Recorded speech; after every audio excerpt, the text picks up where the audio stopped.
watching closely. What's the secret, Max? You just gotta find something you love to do and then do it for the rest of your life. I don't want to be a product of my environment. I want my environment to be a product of me.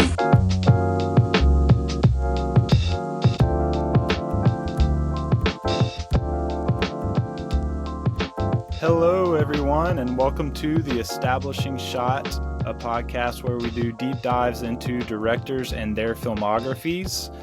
We are here on episode 19 of the podcast, and we're covering the third film in Christopher Nolan's filmography today. Really getting rolling in our Christopher Nolan series. So if you're joining us for the first time, welcome. I always recommend going back and starting from the beginning, if that's your thing. If you want to kind of watch through the movies with the podcast, that's a fun way to do it. Or if you just like this movie and want to hear what we have to say about it, that's awesome too. But yeah, we're covering Insomnia today, and I have a new guest on the podcast today, Dave Lester. Dave, welcome. I'm excited to have you on. Eli, it is so great to be here. I am enjoying this podcast, especially just listen to the episode on Asteroid City, which I just watched with my wife, Michelle. And what an intriguing movie, and just the discussion actually made me like the movie more. Oh, good. Yeah, that's always really good to hear. Honestly, like having the discussions usually make me like the movie that we're discussing more.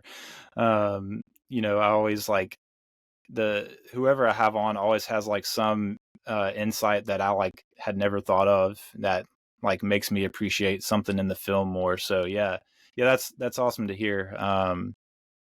Asteroid City was for sure one of those movies that like needs more than one watch. Just a lot going on there. I have just seen it once, and I don't want to retread on your old episode, but when I first got done watching it, I'm kind of, I recognize it was a good movie, but I was like, man, there is so much here, and it just seems more impenetrable to me than other Wes Anderson movies. Mm-hmm. But that's why the discussion really, because I saw the themes and what he was getting at, and I'm like, oh, this is actually really deep stuff, and it's kind of relevant with what's going on right now in many ways. Yeah, for sure. I'm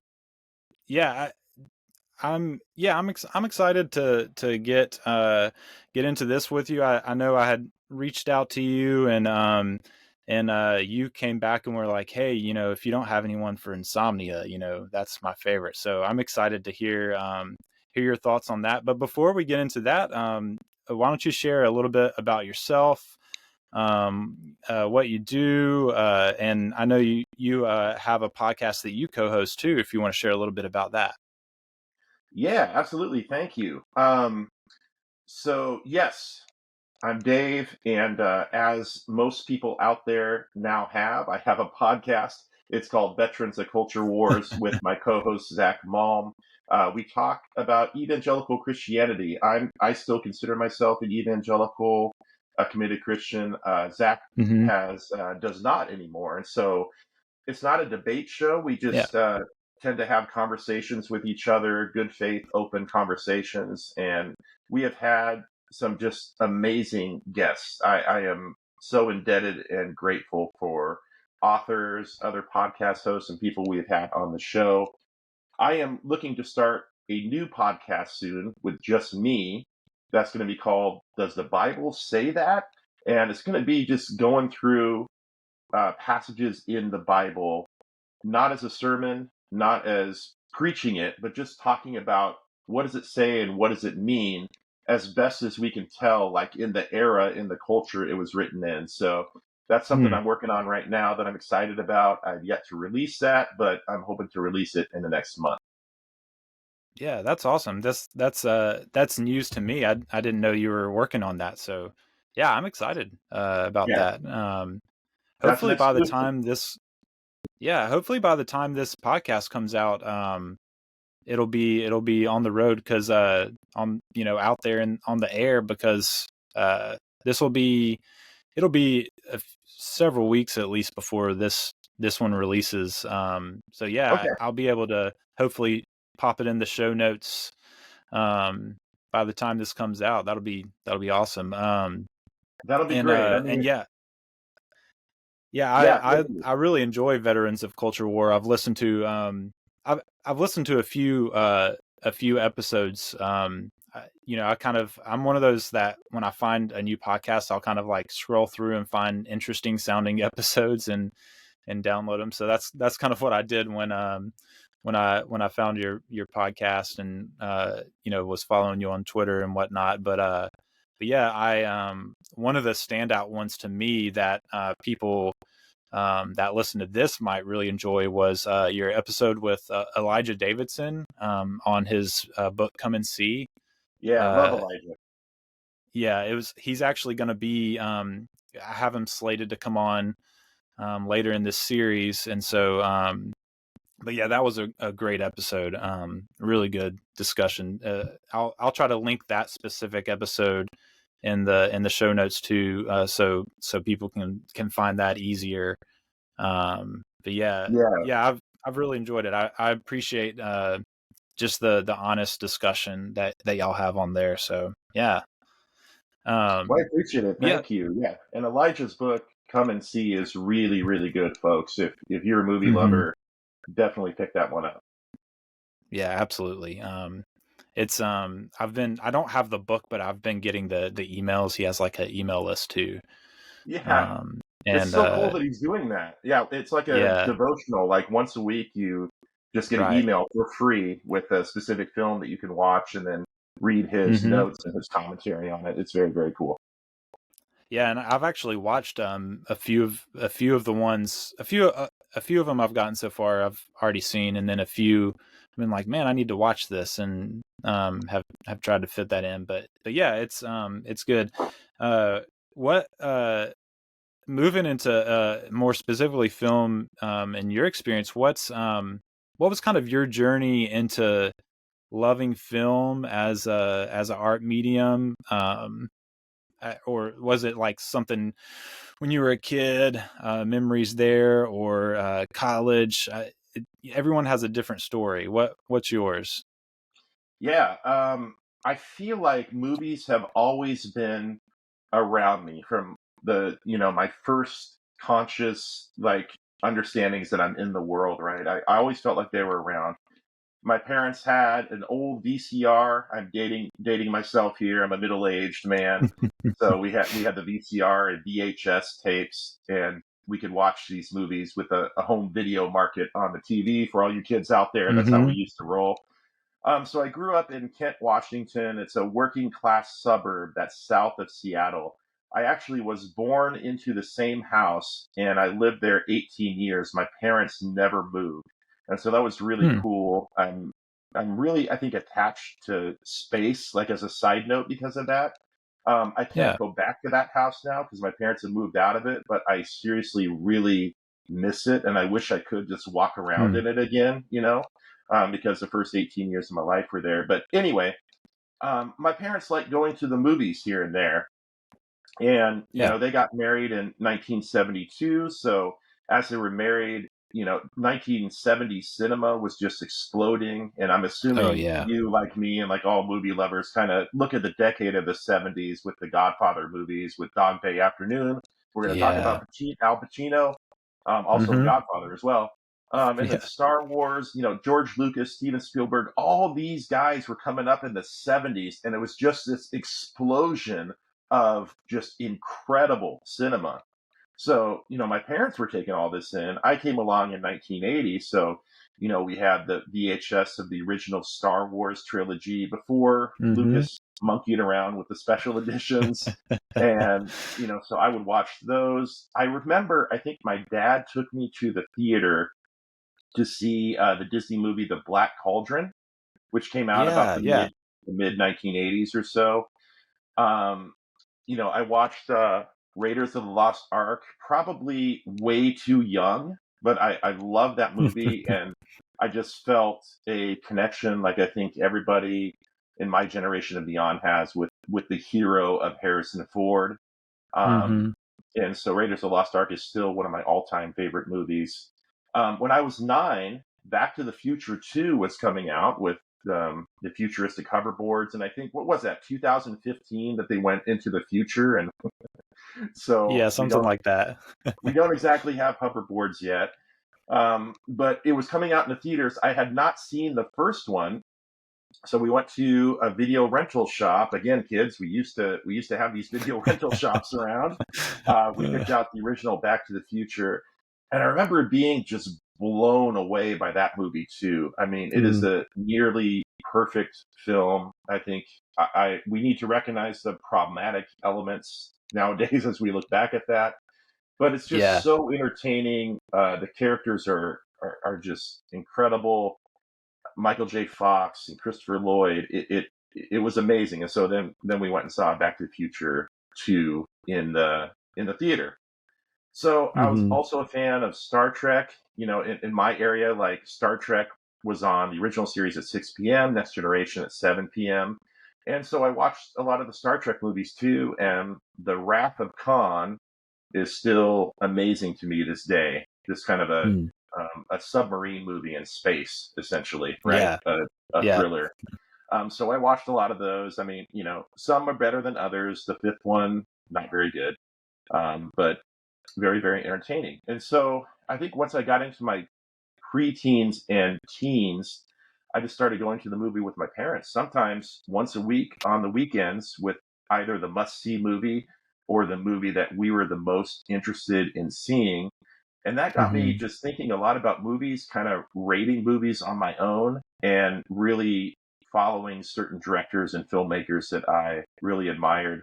So, to answer your question in a very simple way, I think I've always loved movies. They've always been around. Yeah.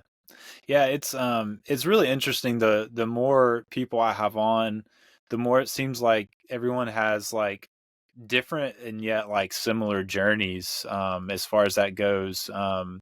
Everyone talks about like stuff they saw when they were kids that like stood out to them, and yeah, it's really cool that that's we're really like only just over 100 years into this art form, uh, Yeah, as as human beings, this art form that is film and moving pictures, if you will, and and so totally. it's interesting that like at this point, really like everyone is engaged in some way with this art form. And it seems like it's film and music are the two kind of art forms that just everyone is engaged with in some way or another, um, that are popularized. And so I don't know, it's just, I don't have a whole lot to say there. It's just an interesting thing that I've started to notice. The more people I have on, the more it's like everyone has been like really engaged in to some level or another with like film from a pretty young age. Um, yeah, it's just really interesting. I don't think that's necessary. That might not necessarily be the case with like every sort of art form, but I guess because film is such like a popular culture thing, um, maybe that's why everyone like is engaged to some degree with it really early on. Yeah, I think Um, people, especially my age and probably the ensuing generations, it's probably the move for the home video market of you mhm, don't just go to theaters to see a movie. Now you can actually own the art and watch it again and again on your VCR and then your right, DVD player and now on streaming. So it became, like a painting, I have to go to a museum unless I'm really wealthy and can own, right, a Rembrandt or something, right? Uh, right. but yeah, with a movie, I think, the studios, the artists have done a good job. And how do we make this accessible so people can engage with it and be a part of the experience? Yeah, absolutely. Yeah, that's cool. And eh, talking about Nolan specifically, do you remember like the first Nolan film you saw? I do. Yeah. So I was in college, a small conservative Christian school called Grace College, which is in picturesque Winona Lake, Indiana. And one Okay. Sunday, I was actually at a Grace Brethren church, kind of like Baptist, long story. Um, and I was hanging out with some friends. Um, and the guy who was the student body president, shout out to Nate Dunleavy if he listens to this, he was around. And I think I lamented to him. I mean, this was probably the summer of 2001. I think school was out for the summer, and I was just hanging around. And I lamented to him Mhm. that I hadn't really seen any good movies. And he's like, okay, you have not seen Memento yet. You have got to see Memento. Mm. And I remember, I think I'd heard of the movie, maybe like the late Roger Ebert had given it a really positive review. God rest Yeah. Mr. Ebert's soul. We love him. But for whatever Mhm. reason, though, I didn't get a chance to see it in the theaters. So it had come out in May of 2001. And I think it was on its way out of the theaters. Maybe that by the time Nate had told me that you have to see this movie, so I caught up with it on video and DVD at some point and was Mhm. absolutely blown away. I had not seen anything like it. And so when Insomnia came out, 2002, I went and saw Insomnia in the theater by myself. And at that point, I knew the name of Christopher Nolan. Nate didn't Mhm. say Christopher Nolan directed Memento. I don't think we knew who directed it. Nate was just like, this is a really, really good movie. Go see it. Yeah. But, Yeah. but I knew Memento was good. And so I was like, who directed this thing? And I saw Nolan's name. And after watching Insomnia, I thought to myself, I think I'm going to watch every movie this Nolan guy puts out, and I just seen those Yeah. two. So I was on board. I really liked Insomnia, not as much as Memento, but I still really like Insomnia today. I think it's vastly underrated in Nolan's filmography. Yeah. Yeah. That's cool. Yeah, I was a burgeoning middle schooler when this came out in 2002, and just totally not on my radar. So so it's cool to have you on here, like, who saw it in theaters, is just kind of have a little bit more history with it than I do. But yeah, I kind of shared on our opening podcast for the series, I actually kind of started, I think I had seen like Batman Begins and stuff, and maybe Dark Knight, without, like, you can see superhero movies and not know who directed them. That's just kind of, uh, it's a Batman movie, so you're going to see it no matter who really directed it, sort of thing, especially when you're a guy that likes superheroes in high school. Oh yeah, and But especially yeah, so I Batman. had seen, yeah, I had seen those, but just not aware of Nolan. And I remember in college I saw The Prestige, which was like sounds like it was like a similar experience for me as Memento was for you. Just like blown away. I was like, wow, this is uh, so different than a lot of other things I've seen, to this point in my life. And yeah, it that was kind of the one that spurred me to see more Nolan. But yeah, I'm excited to talk about Insomnia. It's kind of it kind of feels like the forgotten Nolan movie. Um, it, and I guess we can talk a little bit about why that is. But I don't know. I guess it's just because it's more of a standard movie in some ways, like a pretty, like, straightforward plot. Um, he we'll talk a little bit more about, like, the writing of it, but he's not credited as the writer, which has writing credit for most of his movies. Um, and I don't know, it just, I don't know why it feels like the forgotten Nolan movie, but no one really. People will talk about Memento because it was like his breakout, but a lot of times people, when they talk about Nolan, kind of skip Insomnia and go straight to, like, the Batman trilogy. Um, and I don't know. Do you have any thoughts on why this is like the forgotten Nolan movie? Yeah, it's probably a little bit of that, because Memento was the movie that put him on the map, and that's kind of an ultimate Hmm. indie type of movie coming out of the explosion of independent movies in the 90s, with Quentin Tarantino and, of course, Right. my beloved Joel and Ethan Cohen. Yes. We're making a lot of indie movies, just great, great films. I love them. They made great films for a long time. But yeah, I think you make Memento, that puts you on the map, and then Batman kind of overshadows everything. And I think once he Mm. made those Batman movies, and I know you're gonna talk about them as this series goes on, but it seemed like he was making a Batman movie and then an original movie, one after the other. So he would do Batman Right. Begins, I think if I remember right, The Prestige, and then Dark Knight, and then Right. Inception. And Inception was nominated for a lot of Oscars. So I think Hmm. that's why Insomnia gets lost is Batman as a character is so overwhelming, and those movies are really great. The third one's not as good as the other ones, but I think they're all a lot of fun. And Hmm. then Inception is this huge original hit and is nominated for all these awards. And yeah, I just think people forget about it. I saw somebody online commenting that this wasn't a film critic, but just I think a normal everyday person like me. But they were like, "Oh, Yeah. Insomnia feels like a David Fincher film." I mean, maybe Hmm. kind of, and I don't know Yeah. if we want to talk about that, but I don't know if I would necessarily agree with that comment. But maybe there's a lot of those types of reasons why people forget about Insomnia. Yeah.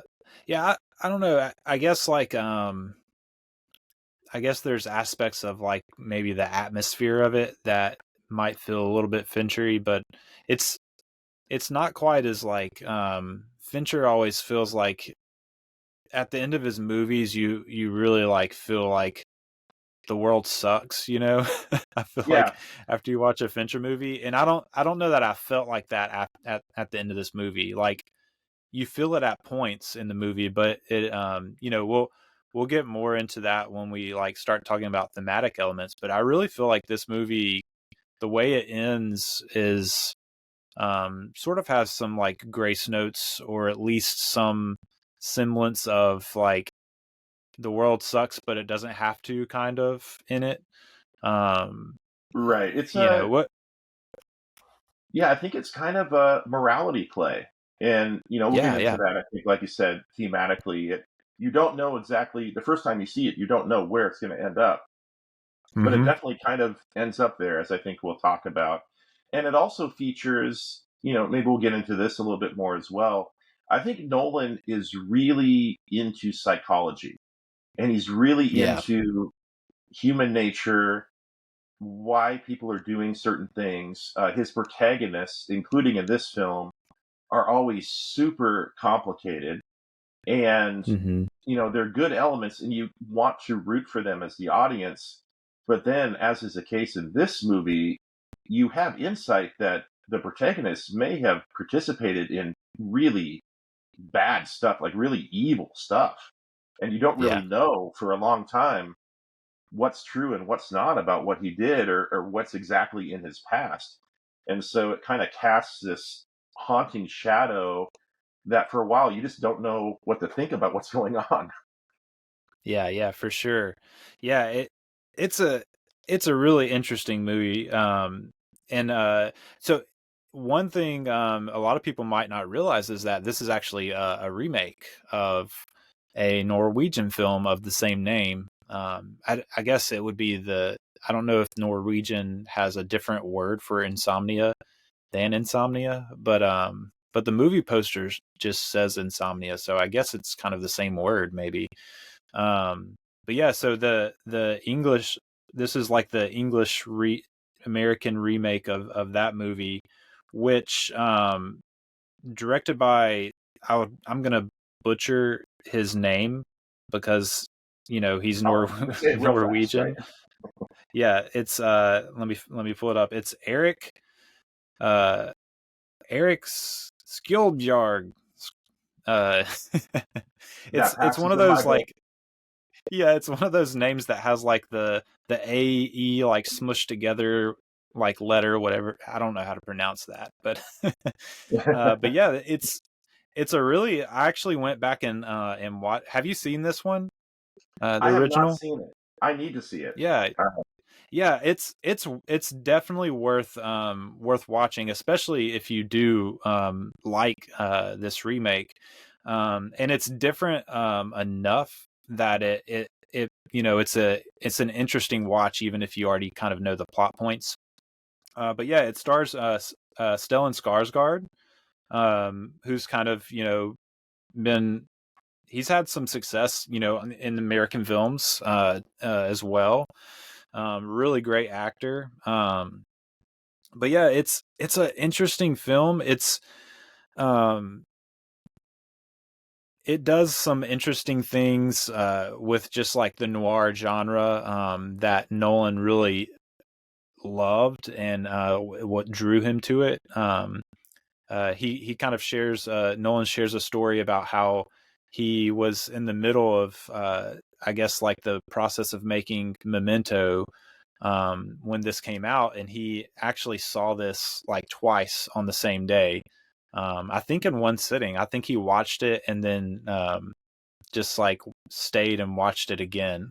Um, and he was like just kind of drawn to what the filmmaker was doing with this film, as far as like kind of taking a noir and like pushing the genre forward in a way, with like the textures it was using. And then like he loved the idea of like a noir that, instead of using night as like a character or like or an atmosphere, it's just like constantly daylight. And so it's interesting hearing. I think the quote I put in the notes was that Nolan said was that it's swimming against cliche in the noir genre, which it kind of rings true when you go back and watch this original and really watch this remake too. But yeah, they really follow like the same like plot line.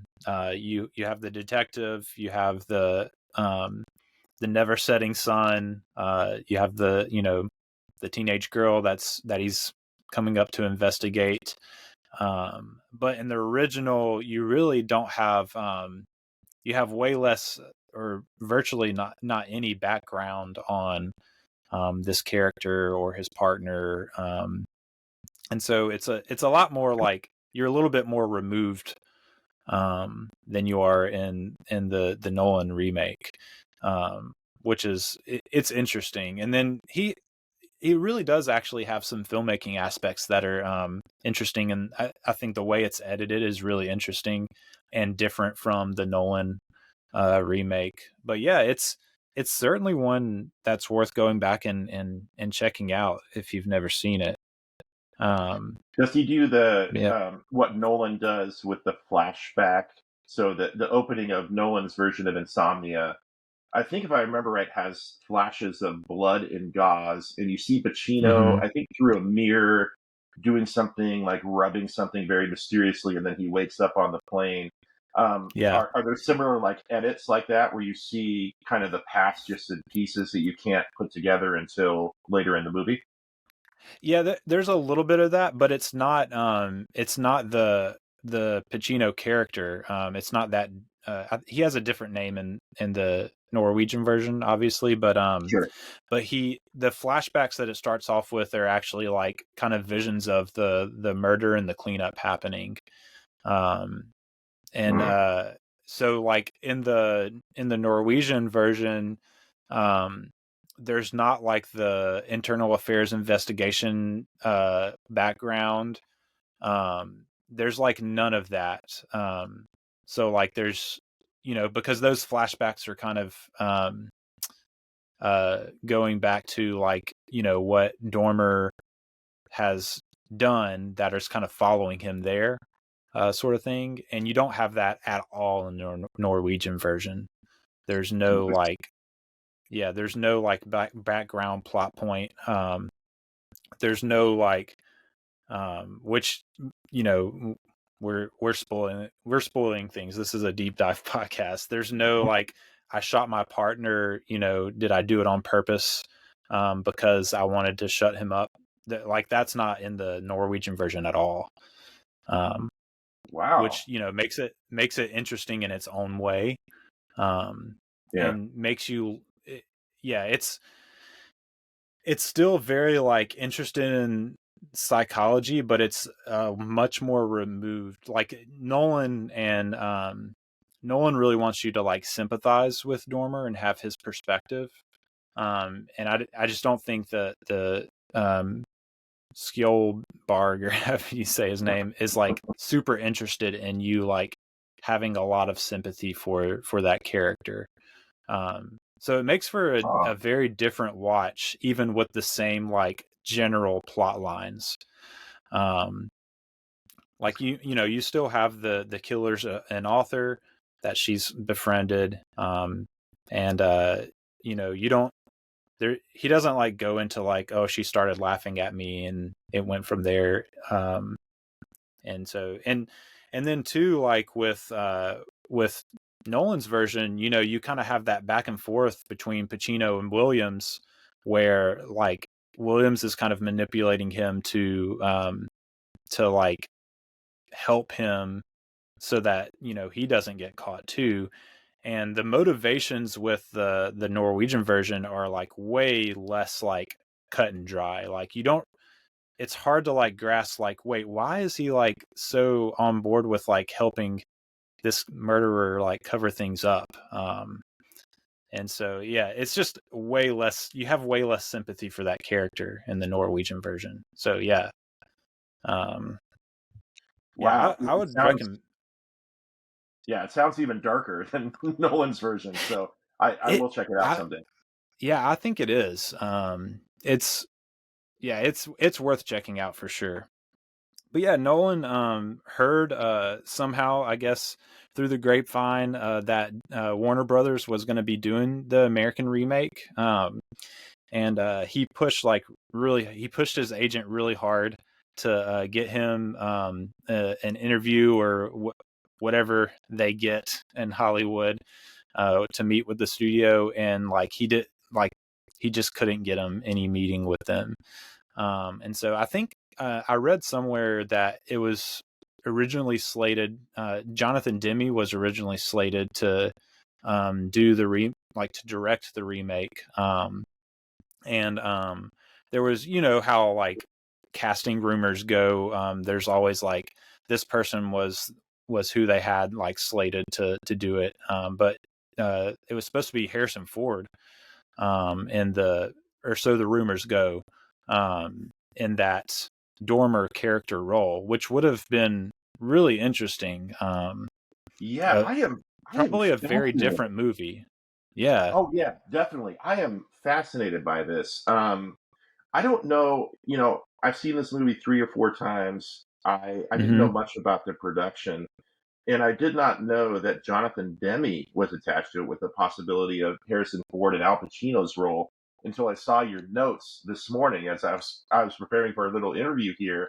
And yeah, Jonathan Demme, as probably most people know who are listening to this, directed Silence of the Lambs.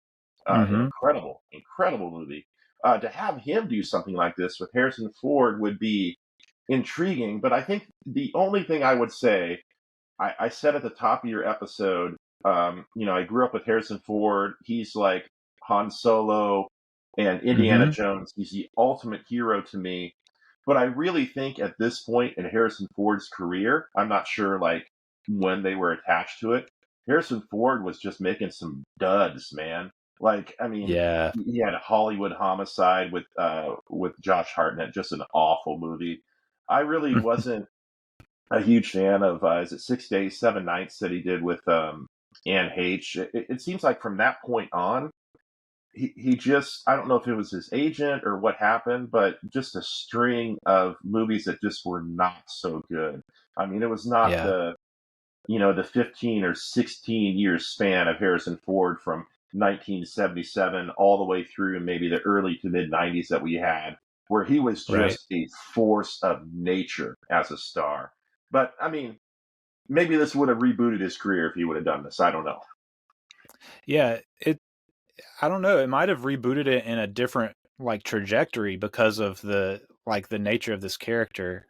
It's a very like it's a character with a different sort of baggage than a lot of the stuff he had played up to that point. He's usually playing more of like the hero, like even in like I watched The Fugitive for the first time recently. I had never seen The Fugitive, and even in No. that, like he's on his way to the electric chair or whatever, but like the whole time like he's innocent, like he's a good guy. So like even in the the Fugitive, where he's supposed to be a fugitive, uh he's still like the hero. So this would have been a very different, like, or at least I'm not as familiar as with his career as you are, but it seems like it would have been a way different sort of role with him. Like he has, like Han Solo has baggage, like Indiana Jones has baggage, but it's not as dark of baggage as like the Dormer character is carrying with him into the movie, sort of thing. So yeah. No, he's The Fugitive, by the way, that is a 5-star movie for me.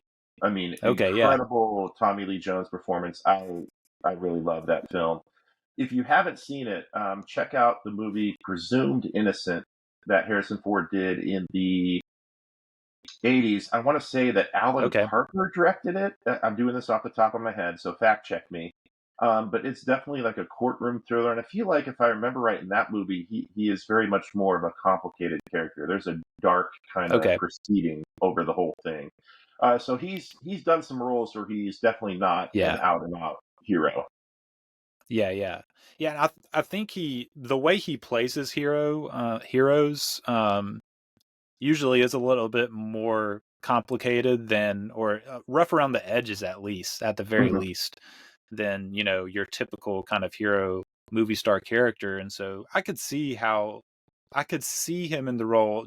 It would just be a lot very different than Pacino, who has the sort of movie star persona as being someone that is like very much like, I don't know. He feels like in a lot of his movies he's a sort of anti-hero, like Mhm.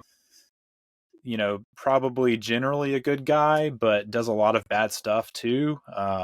He just plays a lot of roles like that. So yeah, Maybe it it would would have have for worked sure here. been it would have been a different movie for sure. But yeah, Nolan did not get that at first. They brought in Hilary Seitz to write the script for it, who is credited as the writer for this one. And so I think even when it was supposed to be Jonathan Demme doing it, I think they had already brought on Seitz like really early on to write this remake. And she really only has like, I think she has like writing credit for Eagle Eye, that Shia LaBeouf movie that came out Yeah, like in the man. early 2000s. Yeah. And then there was like a recent Netflix movie with Sandra Bullock and Viola Davis, I think, that she is credited as a writer for. So she really doesn't have like a huge body of work or anything. So I didn't really find much about like why they brought her on to write it. But I do know that she was brought in early on. And it really took, so the interesting thing about like going from that, like Nolan doesn't get this meeting, goes back to like finishing Memento, and then in the middle of like, I think Memento's festival run, it had a pretty long festival run before it finally released. Like I think if you look at like IMDb or Letterboxd, Memento is like a 2000 movie, but it really didn't get released in the US till 2001. And so like by the time Memento's like having its moment, Nolan is already like in the midst of starting to make Insomnia. And it's all because Steven Soderbergh got a hold of Memento early on, and basically like marched into Warner Brothers and demanded that they give Christopher Nolan a meeting to do this movie. Yeah, which you've got to love that idea of Soderbergh like being like, no, this is the man. You need to you need to get him in here. He And he seems like even he, like, go ahead. sorry, no, I was just going to say, Steven Soderbergh seems like he is such a champion for artists. Like Yeah, there's, I mean, we don't know him personally or whatever. It just seems like right. he really intentionally tries to find ways to work outside the system. He uses the system, such as the Oceans trilogy, to make a lot of money to fund his indie Hmm. projects. But it seems like he really champions other artists, and I absolutely love that Steven Soderbergh is probably the reason we had the Batman trilogy directed by Nolan.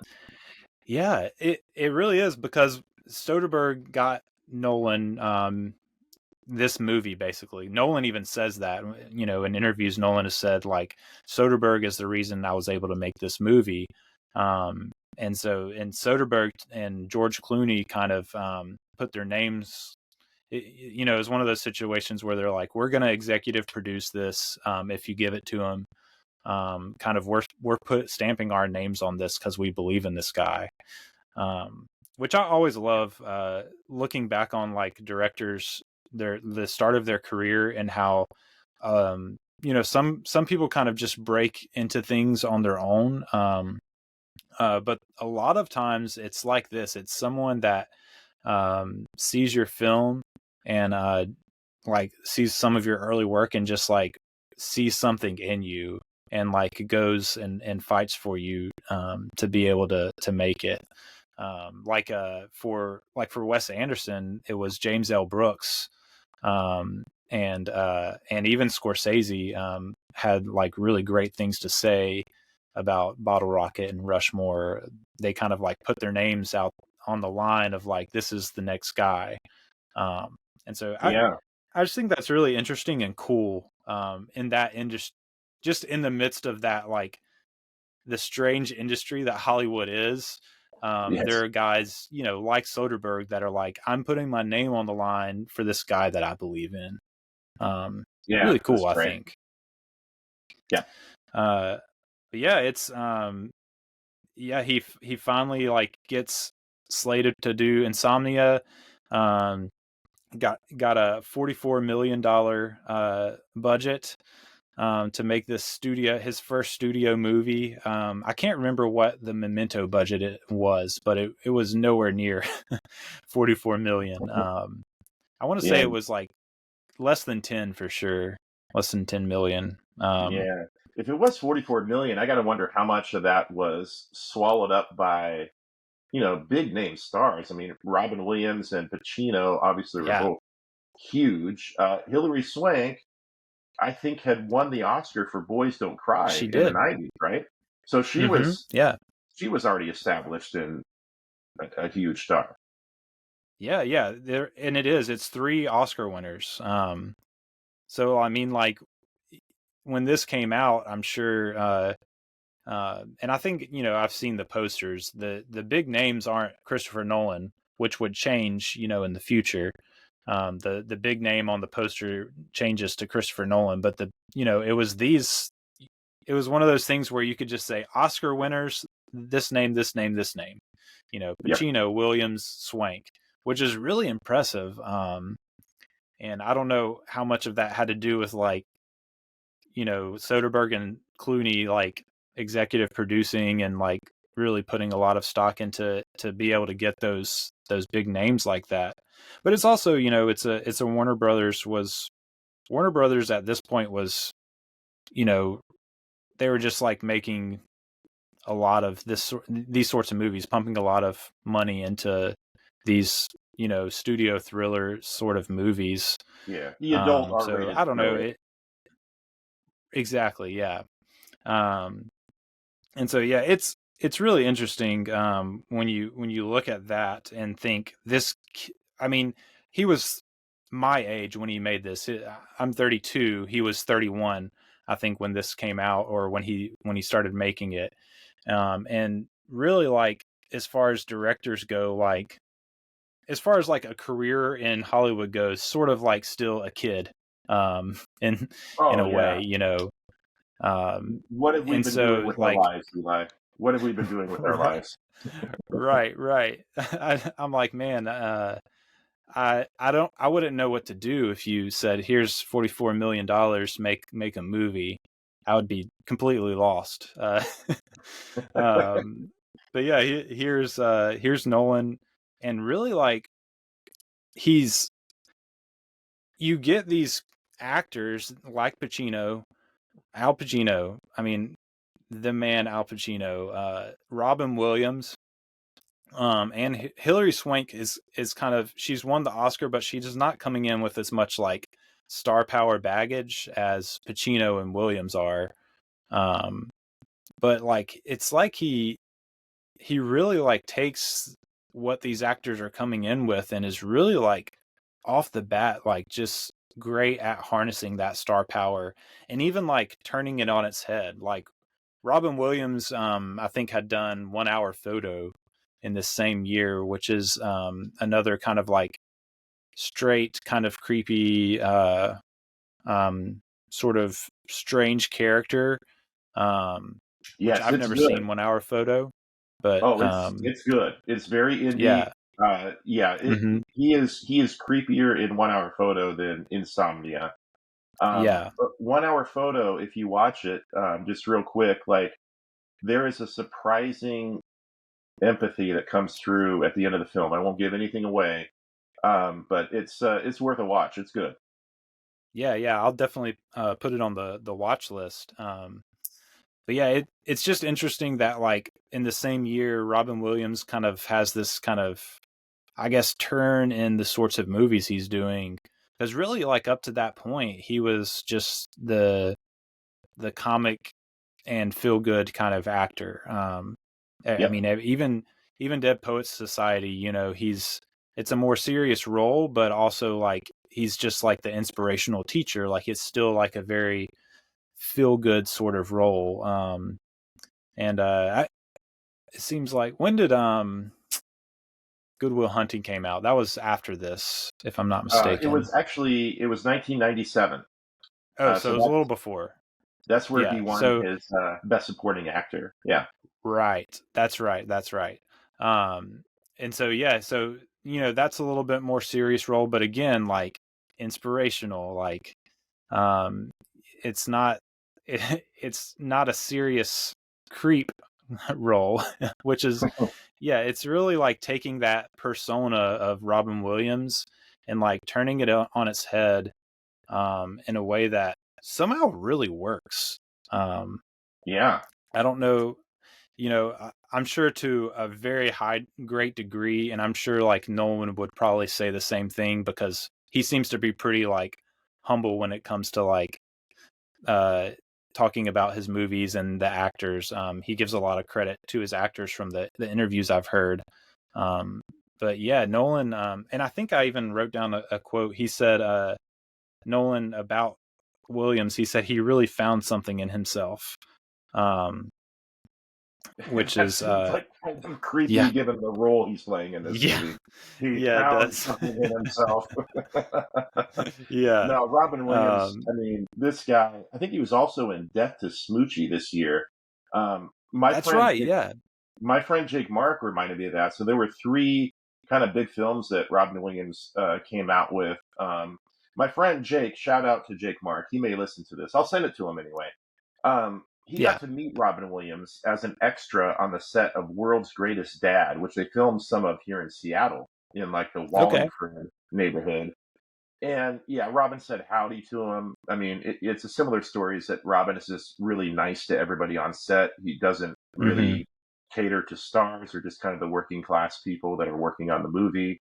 Um, and I remember I just watched the documentary actually Come Inside My Mind, which is a documentary on Robin Williams' life. And I think it was said, I don't think it was Insomnia. I don't think it was a particular movie that we're talking about. But it said when he would do these thrillers, he would often, you know, he would be serious and kind of do his role. But as soon as cut came from the director, like he would go back to just cracking jokes and making people laugh on set. And just, yeah, you know, there's something in him that just needed to make people laugh. And anybody, not hmm, just Pacino or Swank, but like the guy holding the microphone, right? Just anybody, making anybody laugh. That's really cool. Yeah, and some of the like extra features on the disc I watched through, they kind of talk about like, yeah, Robin Williams, whenever he was done shooting for the day, he would stick around, like he would actually like stick around and like be doing exactly that, like making people laugh. Like there was some B-roll, making of footage of him like looking directly at the camera, like telling jokes to, it's like, he's looking at the camera. It's like he's looking at the person holding the camera and like talking to them, making jokes, which it's really cool. Yeah. But it's also like, it also says a lot about like just how incredible of an actor he was, that he could just like turn that on and play such a like, I mean, he is like you said, he maybe not as creepy as he was in 1 Hour Photo, but he is very creepy, very like Yes. makes your skin crawl kind of character in this movie. But yeah, the other quote that I wrote down that I really liked was from a critic around the time this came out, David Edelstein, who I've never personally read anything by, but I liked this quote. He said, Williams is a shockingly effective counterweight to the Dormer character, that is. The key is what he doesn't do. Those rubber features remain rigid, that mad clap energy harnessed. And I thought that was like such a like well like written out way of like what he's doing in this movie. He's taking what Robin Williams for, which is that kind of like mad clap energy and like, his like, I like how he says rubber features, like the way Robin Williams uses his face and stuff. And he's just like suppressing that under the surface. And I don't know, it just makes for like a great performance. It's just like, man, Robin Williams was the guy. Yeah. He was just, man. I love Robin Williams. He wasn't always in the greatest of movies. There were definitely some flops. There are definitely movies that are not great. But when there is a really good story, a great director that really harnesses his talent, such as Insomnia, it really just works so well. And I mean, there are two comedians, especially Robin Williams being one of them, and also John Candy. I grew up with the movie Uncle Buck. That's another movie that just means a lot to me. John Candy seems like my uncle. And I miss seeing those two guys in the movies. I really miss both of them. Yeah. I agree for sure. It's it's unfortunate. It makes you appreciate unfortunately, like a lot of times you kind of have to have a loss to be shown or made aware of like what you had, which is ironic thinking about like the line in Following, of take it away, show them what they had. But yeah, whenever you have like a loss like that of a great artist like Williams, who was just such a great actor and brought so many people joy, both joy and just like enjoyment in watching him perform, you just realize like, man, we really lost someone who like made a difference in the way he did his art in people's lives, whether it was bringing them joy or just, in the case of this movie, just like being in wonder of like how he could just switch things and like do something totally different. And but yeah, he really did an incredible job with this. And I think Pacino was really great in this too. Oh yeah. I've heard some people kind of disagree with that and felt like Pacino was just kind of like, I don't know. It's hard for me to grasp like how they think Pacino is maybe like phoning it in or like not putting a whole lot into this. It feels the opposite. I feel like he's really like utilizing where he is in his career at this point, kind of that kind of like tired energy just feels like everything he's doing is on purpose. It doesn't feel like he's just kind of phoning it in to me. No way. Yeah, no way. Yeah. I hard disagree with Yeah. the people who are saying that about Pacino's performance in here. Here is the amazing thing about Al Pacino's performance in Insomnia, and it's not going to get him any awards recognition. It's not flashy, but watch something like Dog Day Afternoon, which Mm-hmm. is an excellent film. That's one of the best of the '70s. And you see Al Pacino like chewing scenery, right? That's what he was supposed to do. He's very out there. He's Al Pacino. He's yelling. How many movies have Al Pacino just yelling and screaming and chewing the scenery, Yeah. right? And then watch Right. Insomnia and notice how reserved and restrained he is. And this also Mm-hmm. might speak to Nolan's direction as well, and how he guides his actors. I think Mm-hmm. he knew what the character of Will Dormer needed to be, and it wasn't Pacino exploding with his manic energy, which we all love. Obviously, that's his trademark. It was something completely different than that. He had to be tired. He had to be exhausted. He had to be absolutely buried by the things he had done in his past, and thinking Mm-hmm. about the things that he might have done in the context of this movie. And he was in a moral fog. This isn't something where Yeah. he's going to chew the scenery. This is something where, I mean, to bring kind of a Christian element in here, he's being buried by his own sins.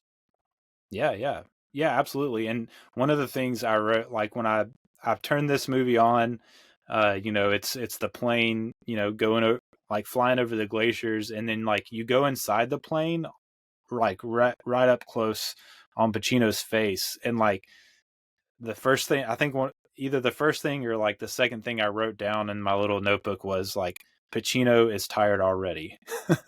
Oh yeah, Like his face is just like he looks exhausted before he even like gets there.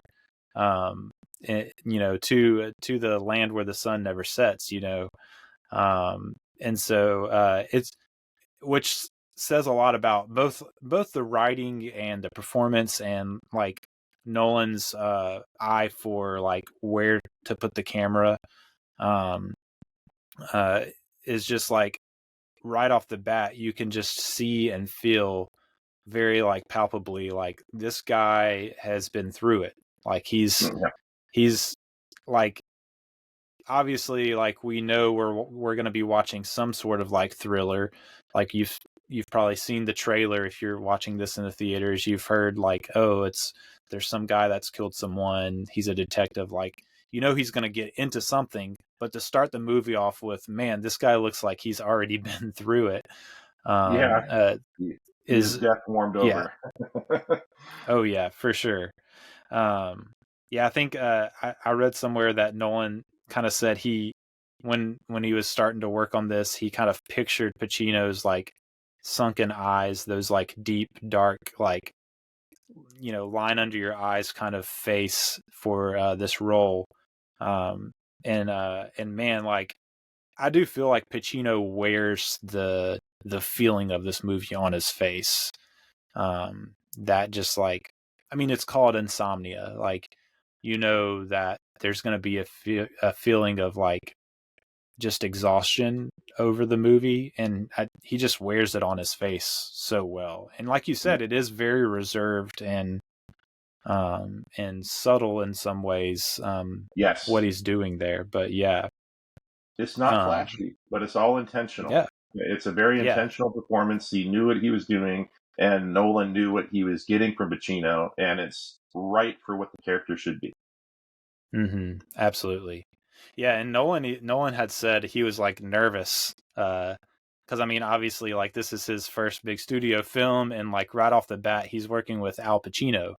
And so he was nervous, but he said like immediately, like Pacino like put him at ease, like he was great to work with, which is really cool. And I think there's a there's a special feature on the DVD that I got from the library.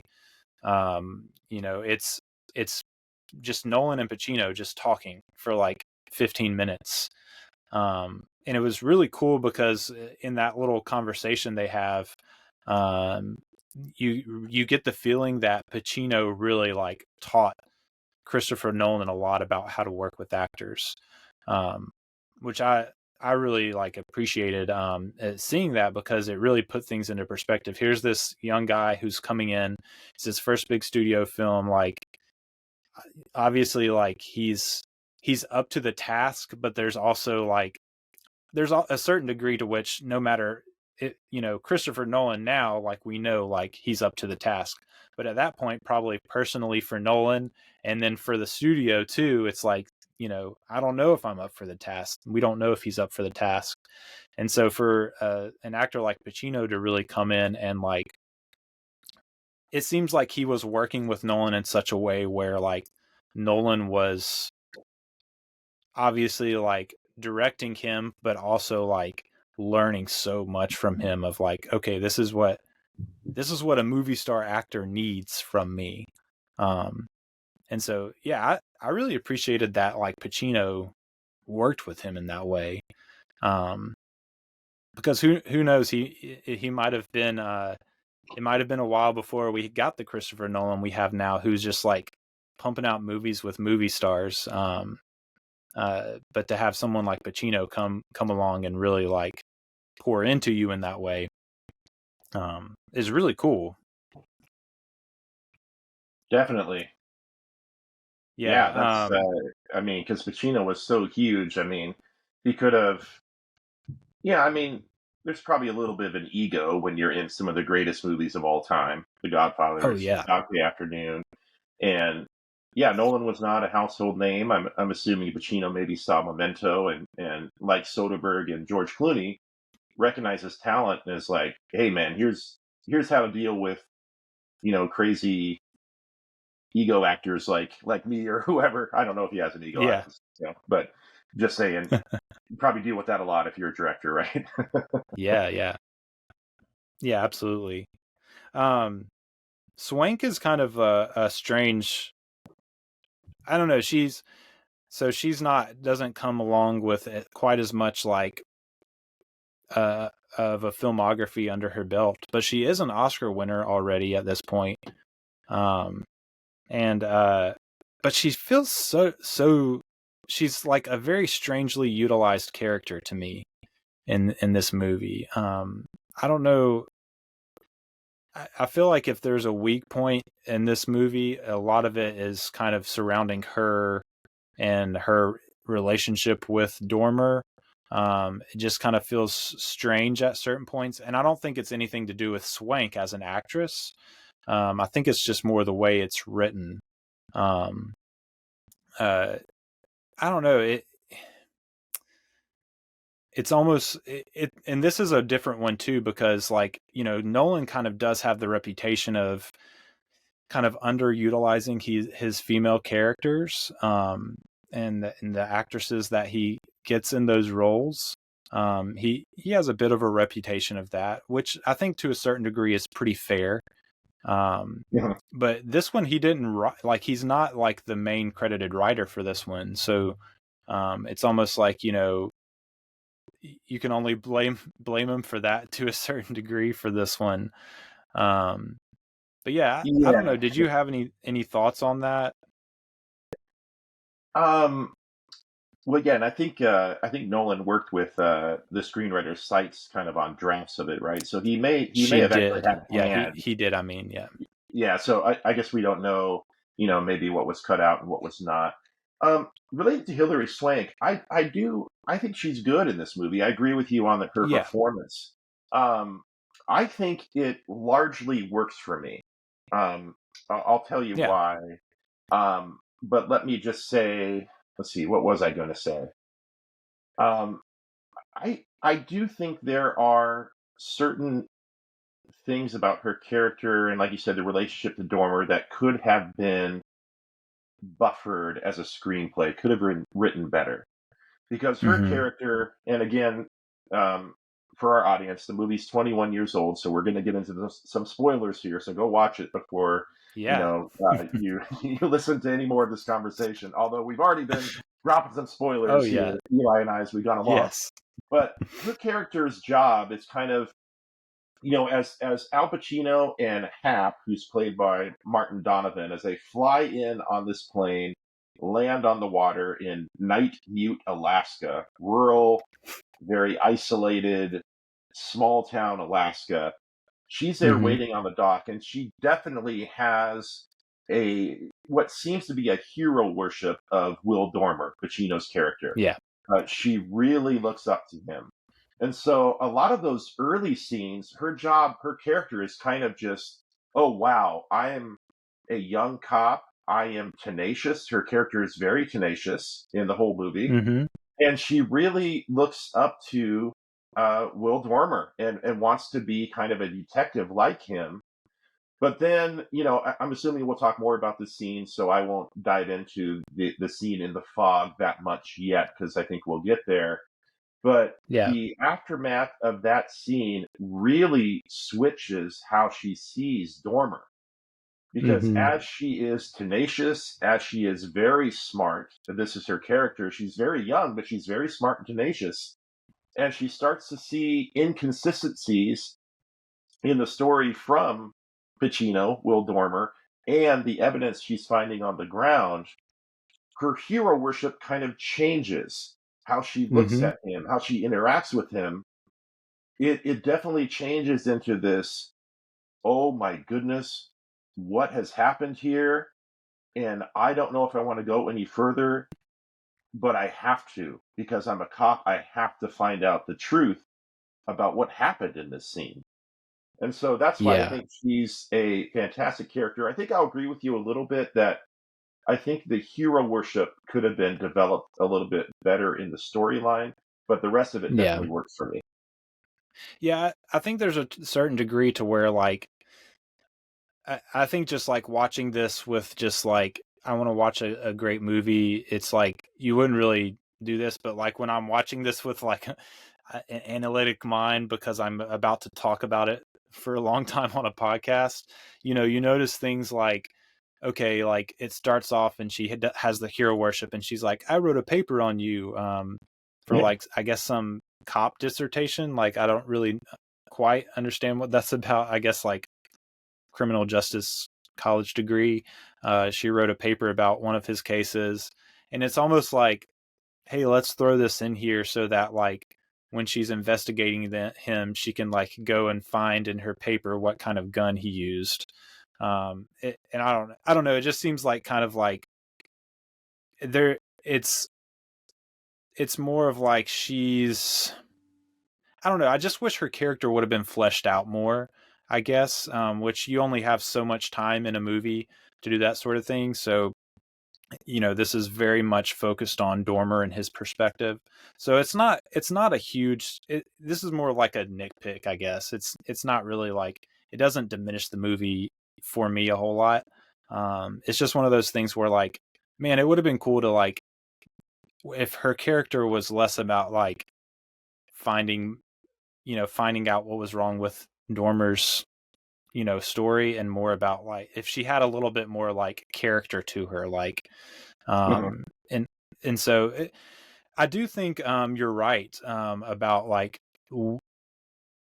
her kind of play in this story. I think that Swank really like does well with, that switch that you talked about. After the incident in the fog, where he shoots his partner, and really like, I guess it's mostly like after Dormer like pushes her to like actually investigate it and not just like write up a report just to get it done. After that, she the way she looks at him changes a whole lot, and I think that says a lot about Swank and her ability to like tune into a character and and do that performance well.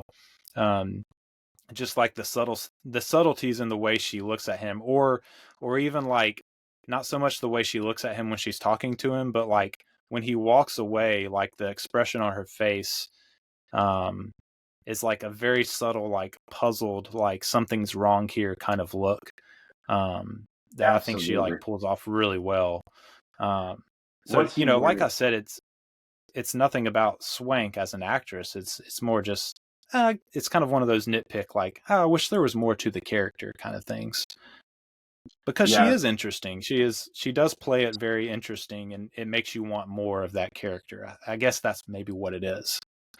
yeah, and that scene where outside the police station, I think Pacino, and this is after his partner's been shot, and some of the other detectives Mm-hmm. are driving somewhere, and she's very fake happy and sing-songy, and she's like, "Oh, are you going? Maybe they're going to the airport or something. They're about to go to L.A." And she hugs Pacino, and you see her hand go down his back like she's groping him, but Yeah. she's checking to see what kind of gun he has because she's trying Mm-hmm. to match up the bullets. And once she does, the expressions on their faces without any words being said, like she's confirmed it, and Pacino is almost looking at her like she's got me, and she's Yeah. young, but she is a really good cop. She's Mm-hmm. got me.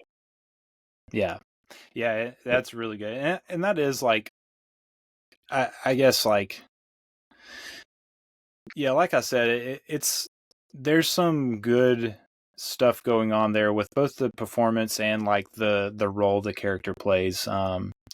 And yeah, I guess like talking through it has made me think more like maybe it's like it was interesting enough for me to want more and less about like there should have been more, which I Yeah, guess there's a little bit of a difference in those perspectives, but yeah, I really enjoyed Swank's performance, to say the least.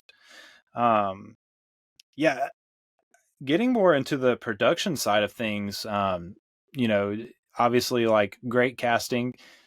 We just talked a lot about those performances, but the production was, I don't know. There's the feel of this movie that Nolan is working with Wally Pfister as his cinematographer for this, which he worked with for Memento also. And so I think it's a combination of Nolan's directing and the way he like composes his scenes, combined with like what Wally Pfister is able to capture with the camera, and then on top of that, what Dolly Dorn, who's the editor, uh, she edited Memento too. I'm pretty sure. What she was able to do with like the way this movie is edited, like all of that really combines to give this movie like a really like distinctive atmosphere. mhm. Um, and I don't know. I know that Nolan, because of the way he started his career, he very much has a hand in everything. So like you mentioned, like he did do some like rewrites of the script with Sights, but he just wasn't he wasn't at a point where he was like, hey, you need to put my name on on the writing credit. He was just like, I don't need my name for a writing credit, even though like probably he did enough where he probably should have gotten a writing credit. Um, but yeah, he kind of has his hand in a little bit of everything just because he's familiar with what it's like to be behind the camera, and he's very familiar with what the editing for his films looks like, because he was doing all that stuff when he was getting started, all himself. And so yeah, I think it's a really like a testament to Nolan, and I guess his work with his crew of like really putting together, I guess, like a singular vision for what they want a movie to feel like. Because man, does this movie have a feel, I guess, Definitely. For lack of a better term. Um, Yeah, and if you're yeah. talking about like even the scenery, how it looks and then how that makes you feel as you're watching it. Mm-hmm. I feel like other filmmakers, they would really highlight the natural beauty of the area because I live in Seattle. I live in the Pacific Northwest. This is a beautiful part of the world. I've never been Yeah. to Alaska, but I'm assuming, what I hear from people, my parents have been there. It's a really beautiful place as well. But, the water, the forests and glaciers, and in this place in Night Mute, it's remote, but again, it's certainly beautiful. But the way Nolan chooses to film and edit this movie, I don't feel like he's really getting us to pay attention to the natural beauty. What you're getting at, the feel that we have of watching this movie, is Nolan is reminding us, he's using the sets and the scenery to remind us of how remote, how isolated this place is. There's characters that talk about they're escaping a past to come up to this place in Night Mute, Alaska. Right. So Yeah. while we see natural landscape, and yeah, it's beautiful, there's always like an unforgiving aspect to it. I mean, it's the American rugged individualism. People go up there to be on their own, and it's perhaps lonely and isolated, and these terrible things happen. And yeah, I just don't think the focus is on the natural beauty as much as it's like it makes you feel this, oh man, like we're really out here on our own. Yeah. Yeah. And I think too, like, there's a lot of like juxtaposition of like kind of I guess like the griminess and the like, I guess like the mundane architecture of this town. Like there's not anything like elaborate happening with the architecture in this town. Everything's Right. pretty like, if not like grimy, which some of it is, then like very dull. And so you're seeing like him walk through the streets of this like dull looking middle of nowhere town, and then in the background you have this beautiful scenery, this beautiful landscape, and it's almost like the juxtaposition of that. It's almost like that beauty is like hemming in this little world, and like a fence around this little world that he's experiencing in that isolation, like you're saying. And I think it all works so well, and the way that, I don't know, the way that light is used, just as like, that flip of the noir, like we were talking about earlier, of like, instead of so many things happening at night, it's like, everything is day. Everything is in the light. The sun doesn't go down, which, I went, on a trip to, like a little mission trip, to work with a church in Alaska. That was probably almost 10 years ago, that I did that. We were in Anchorage, and, it was strange. It was during the summer. And like, I have this memory, like we had a long day, and like we all went to McDonald's. We were eating, and it was like, it felt like it was dinner time, but it was like 11 p.m. And it felt like it was like, 5 p.m. It's just a weird feeling. And so like I just feel like they really like utilized that to the highest degree. That the strangeness of, usually a noir feels strange because there's so many shadows, and like it kind of plays metaphorically of like, you don't know what's lurking in the shadows in a noir, like as if like you don't know what's lurking in this story around the corner, like what's going to happen plot wise that's going to be surprising because it's been in the shadows for so long. Like there's no shadows here, everything's in the light, but you still have that. It's like you get that feeling in a different way. Oh, totally. And I don't know. It's almost biblical in that use, because the main character, because of what he has done, he's trying to keep the light out. He's complaining about the light. He's trying to board up and paper up and put blackout curtains in his hotel room to keep the light away, because he wants to, sleep so desperately. Yeah, absolutely. And I think I really like that. It's almost like light as like the revealer of truth.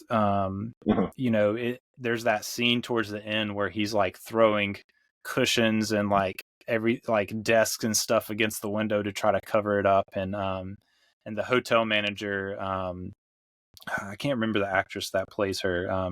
Mara She, Tierney. yes, yeah, which Yeah. she's really great in that role. As little as screen time as she gets, she really uses it well. But she walks in and she's like, "What are you doing? We're getting complaints or noise." And he's like, "It's just so bright in here." And there's that moment where like she's like, it's dark in here, and she flips on the light, and there's that like flood of light that comes over the screen. And it's just that idea of he's so like buried under his guilt that like it's like light is just like pushing It's so hard to painful. break through on his life. Yeah, it's like painful. to him to see them. Yeah. Can we? So And this. it's. Go ahead. Oh, I was just gonna say it's both like painful psychologically because of his guilt, but also just like physically. And so those two things are mixed together, and blended together, the physical and the psychological nature of light, in that way. Yeah. Absolutely. Yeah. And can we talk about this scene? Should we do it now or should we do it later? Because this scene with Rachel, Marna Tierney, and Al Pacino in this hotel room is my favorite in the movie, and it has haunted me for 20 years since I've seen it. Let's talk a little bit more about the production, and then we'll jump into stuff like that.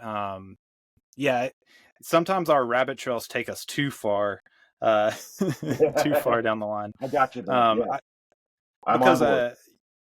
I did want to talk a little bit more about just like these locations. Nolan is big on not to take too hard of a left turn, but he's so big on filming on locations. And one of the most interesting like location stories about this film is that cabin sequence. So there's the scene, or it's not too far into the movie, where they find the backpack at this cabin of the girl that's been killed, and they kind of do the, if you find this backpack, please report it. They put it out there, and they're trying to trap the killer. They put the backpack back out there. They're on a stakeout. That whole set is in I think I wrote it down, Indian Arm, British Columbia. And it's this place they found where there was a landslide. So like all those rocks and stuff are from a landslide.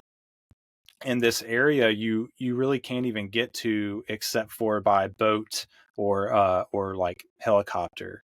And so they found this spot. They did a lot of like scouting with helicopters. So like the log sequence that happens, like the chase over the logs, they found like they were like seeing these like log places like that, and that's how they got the idea from these like scouting trips they were doing in helicopters. But yeah, they found this little like place where there was a landslide, and they had to like bring in all the materials to build all this. Like this, that wasn't there. The cabin, the bridges, none of that was there. They built all that. Wow. And they had to do like, I think in the special features, the production designer said that they had to do like 40 to 60 helicopter trips to get all the materials in. So there's a lot of your budget right there, $44 million budget and lighting money on fire. Yeah. Yeah. They're just like bringing in all this material. That he was talking about like the engineering for those bridges was like actually pretty complex, so that they were like safe to walk on. But yeah, it's just, Nolan is all about filming on location and like making everything as real as possible. And I think it's like to a great benefit for that cabin sequence is so good. And then the fog, the chase in the fog afterwards, it really is incredible. I think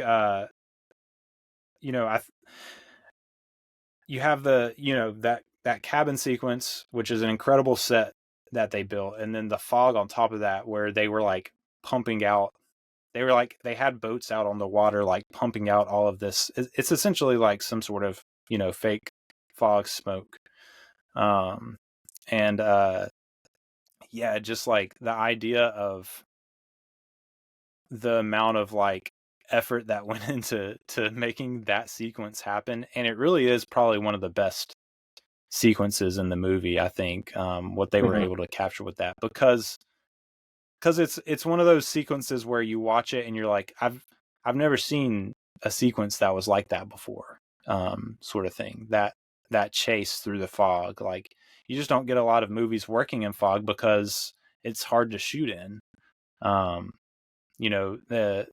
They were one of the special features. The guy was like talking about, you can't light in it, like you can't do any lighting. You just have to film and hope it turns out good. Because if you light from behind, then it reflects off the fog in this way. If you light from the front, it reflects in this way, and none of it works.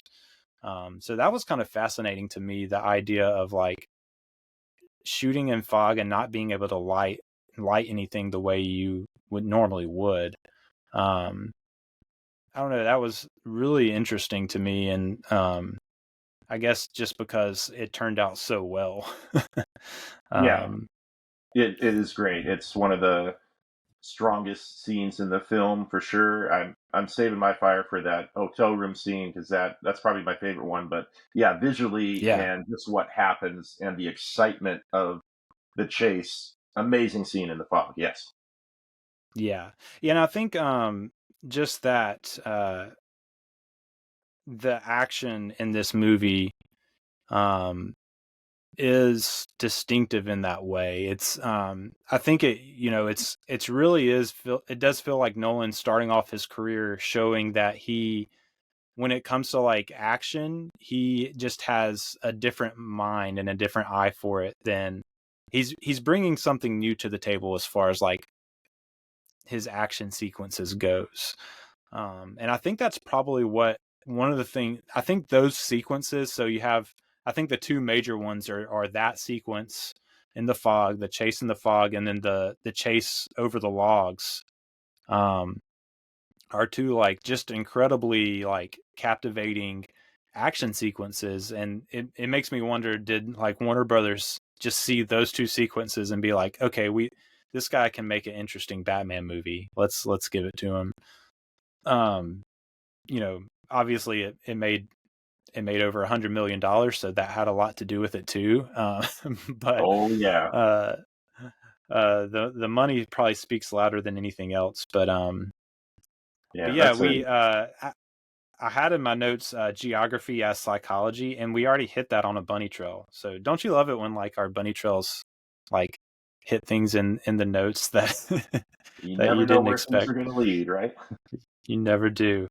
But yeah, one of the things that I thought was really like interesting too about the action sequences is it's edited in a way where it's a very subjective way. So like when I think about like I'm going to be running across uneven terrain, my mind, like I'm trying to like put myself in those shoes, and I'm going to be watching my feet, right? So if you're running across like rocky terrain, chances are you're not going to be like looking way out ahead of you. You're going to be like looking down at your feet to make sure you don't like step wrong. And I think the way that those sequences are edited, you're constantly going from like seeing him run to like shots of his feet stepping on the things. And it does feel like very subjective in that way. I just thought that was like, man, that's such incredible editing to think that through. Like we need to get these shots of his feet running across the rocks, because it's just another way where we can make you feel like you're right there with him. You're kind of in his head. And it just, I don't know, it's just the way that Nolan thinks about, that sort of thing, and his action sequences, I think, is really good. And then there's a metaphorical aspect to that too, because Dormer is morally on uneven ground. And so like all those shots of him running, his feet running across uneven ground, just like adds to the moral psychological aspect of it too. Yeah. And also just It's reminds us that, yeah, that's certainly true, but also the physical aspect too. He has not slept in so many days, and so Nolan will yeah. put in those quick edits rather than a continuous camera shot, just kind of jump Mm-hmm. edits just to remind you that his state of mind is deteriorating before our eyes, as that Right. is. Right. Yeah. Yeah. So many layers with what he's doing there, and Yep. that's something I've heard Nolan talk about is like when he's thinking about what he wants to do with a movie. People he talks about like people rewatch movies, and so he wants to make layered movies so that like you see more when you watch them again. And I think that really from the get-go of his career is very true, even with this film as a film that like is a remake that he didn't write most of the script for, as far as we know. He's still like doing what he does well in the midst of that. Yeah, I think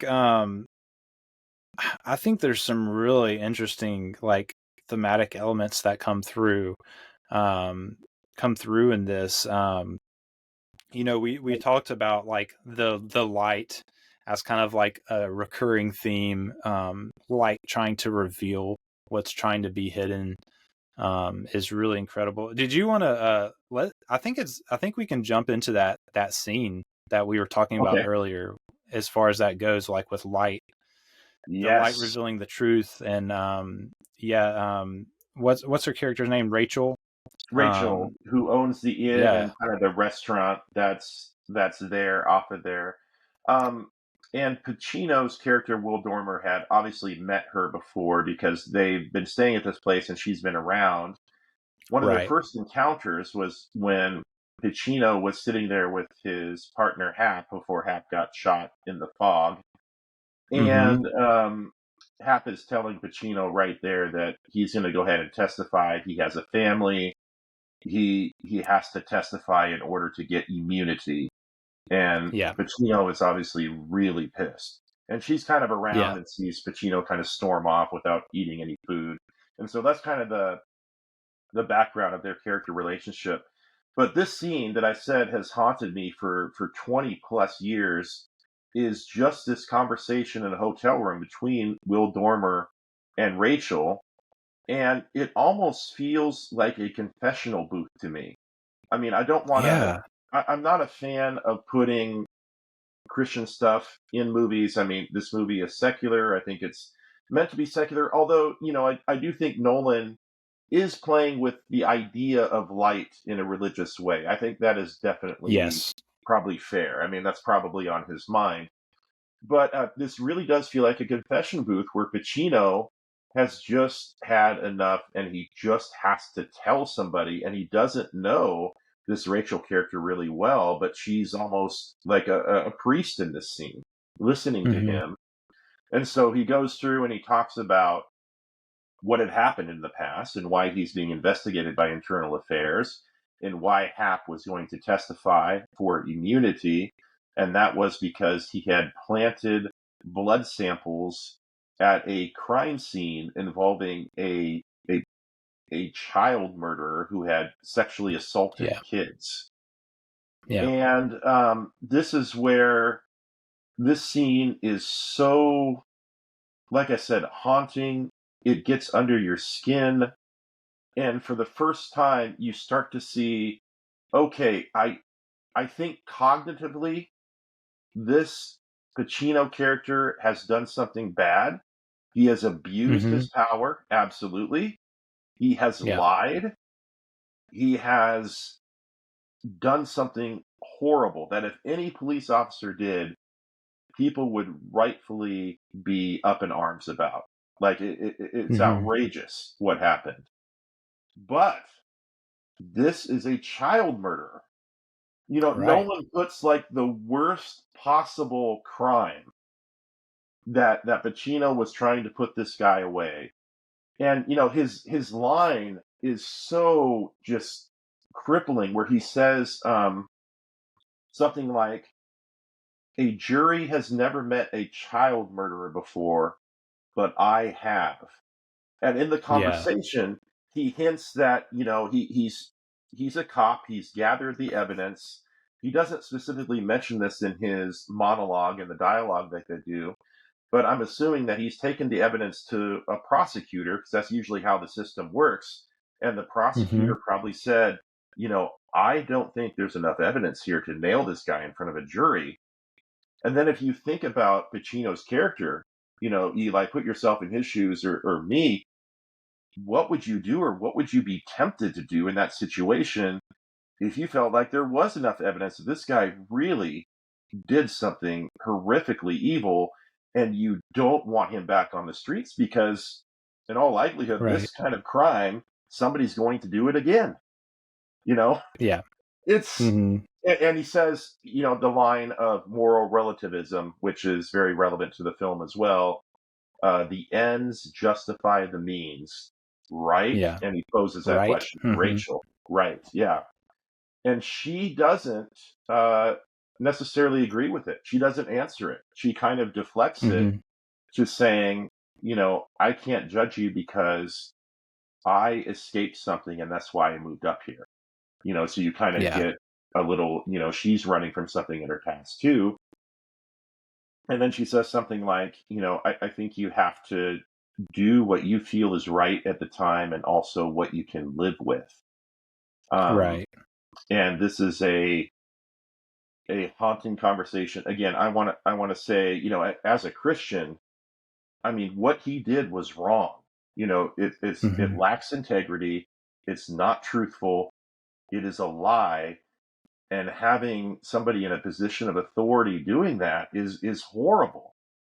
But Right. subjectively, and here's where Nolan is really digging into psychology, I think, and human nature. Subjectively, you understand why he did what he did. There's Yes. an empathy connection there, with that case. And I don't know, Nolan is pretty much putting this right in front of you, and he's saying, "What would you do, audience? What would you Right. do if you were Yeah. Will Dormer?" Yeah.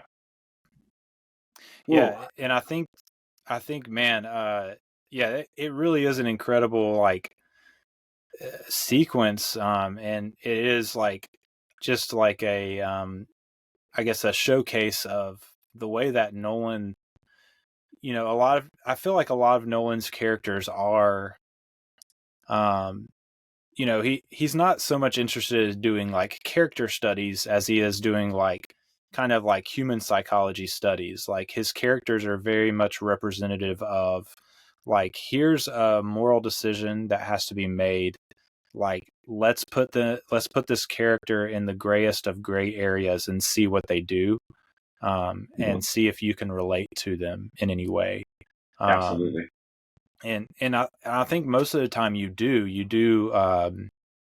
relate to them because it is a common human thing. You're so many of the decisions we have to make, whether I guess most of our decisions are a lot more trivial than the decision that Dormer was making, as far as putting a child molester and murderer away. Most of us aren't facing that sort of decision. But Thankfully. yeah, to one degree or another, we all have to make decisions in the gray. I think, and I think that's one thing I really love about Nolan is that's the area that he's most interested in exploring. We would love for things to be black and white, and I think thinking of things in too much black and white causes a lot of issues in humanity. We can see that on display all over the world, in our country, whatever.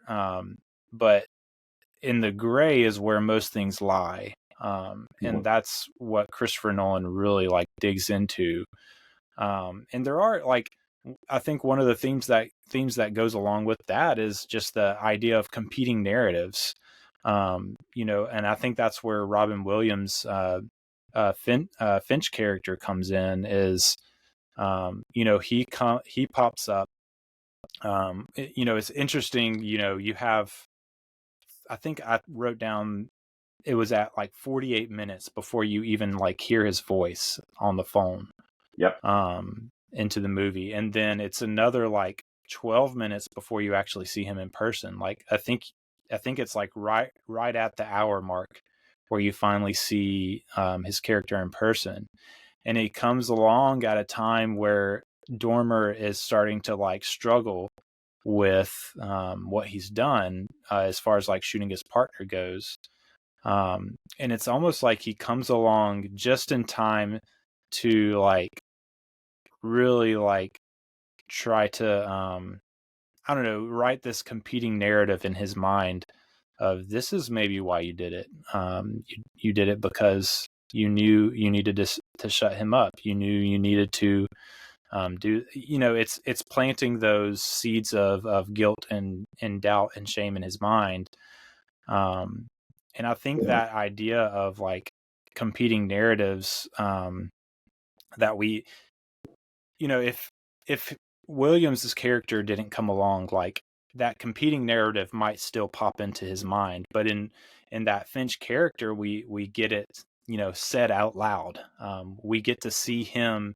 It's almost like him having that debate in his mind, but out in real life between these two characters,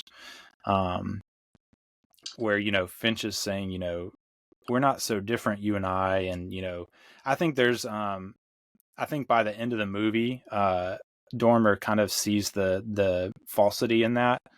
When he's talking to Rachel, I think he's kind of processing that, like, no, I'm not like this guy. And you can kind of see that when he starts interacting with him again.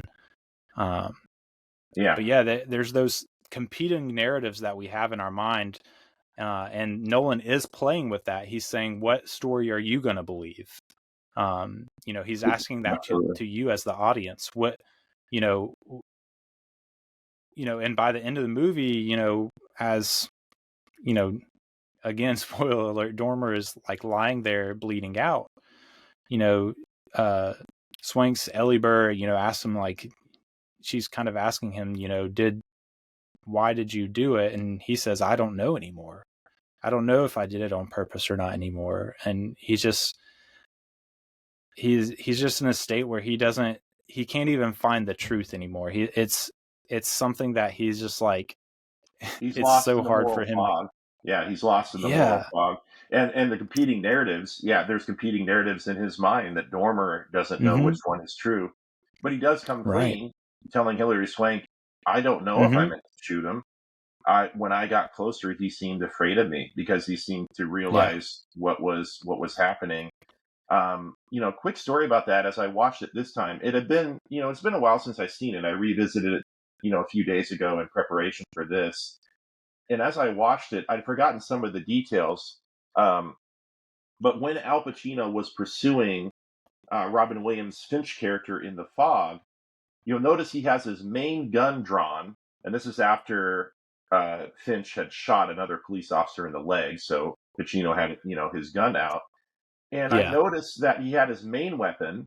He cast that weapon aside and reached back for his backup weapon, and that's what he shot his partner with.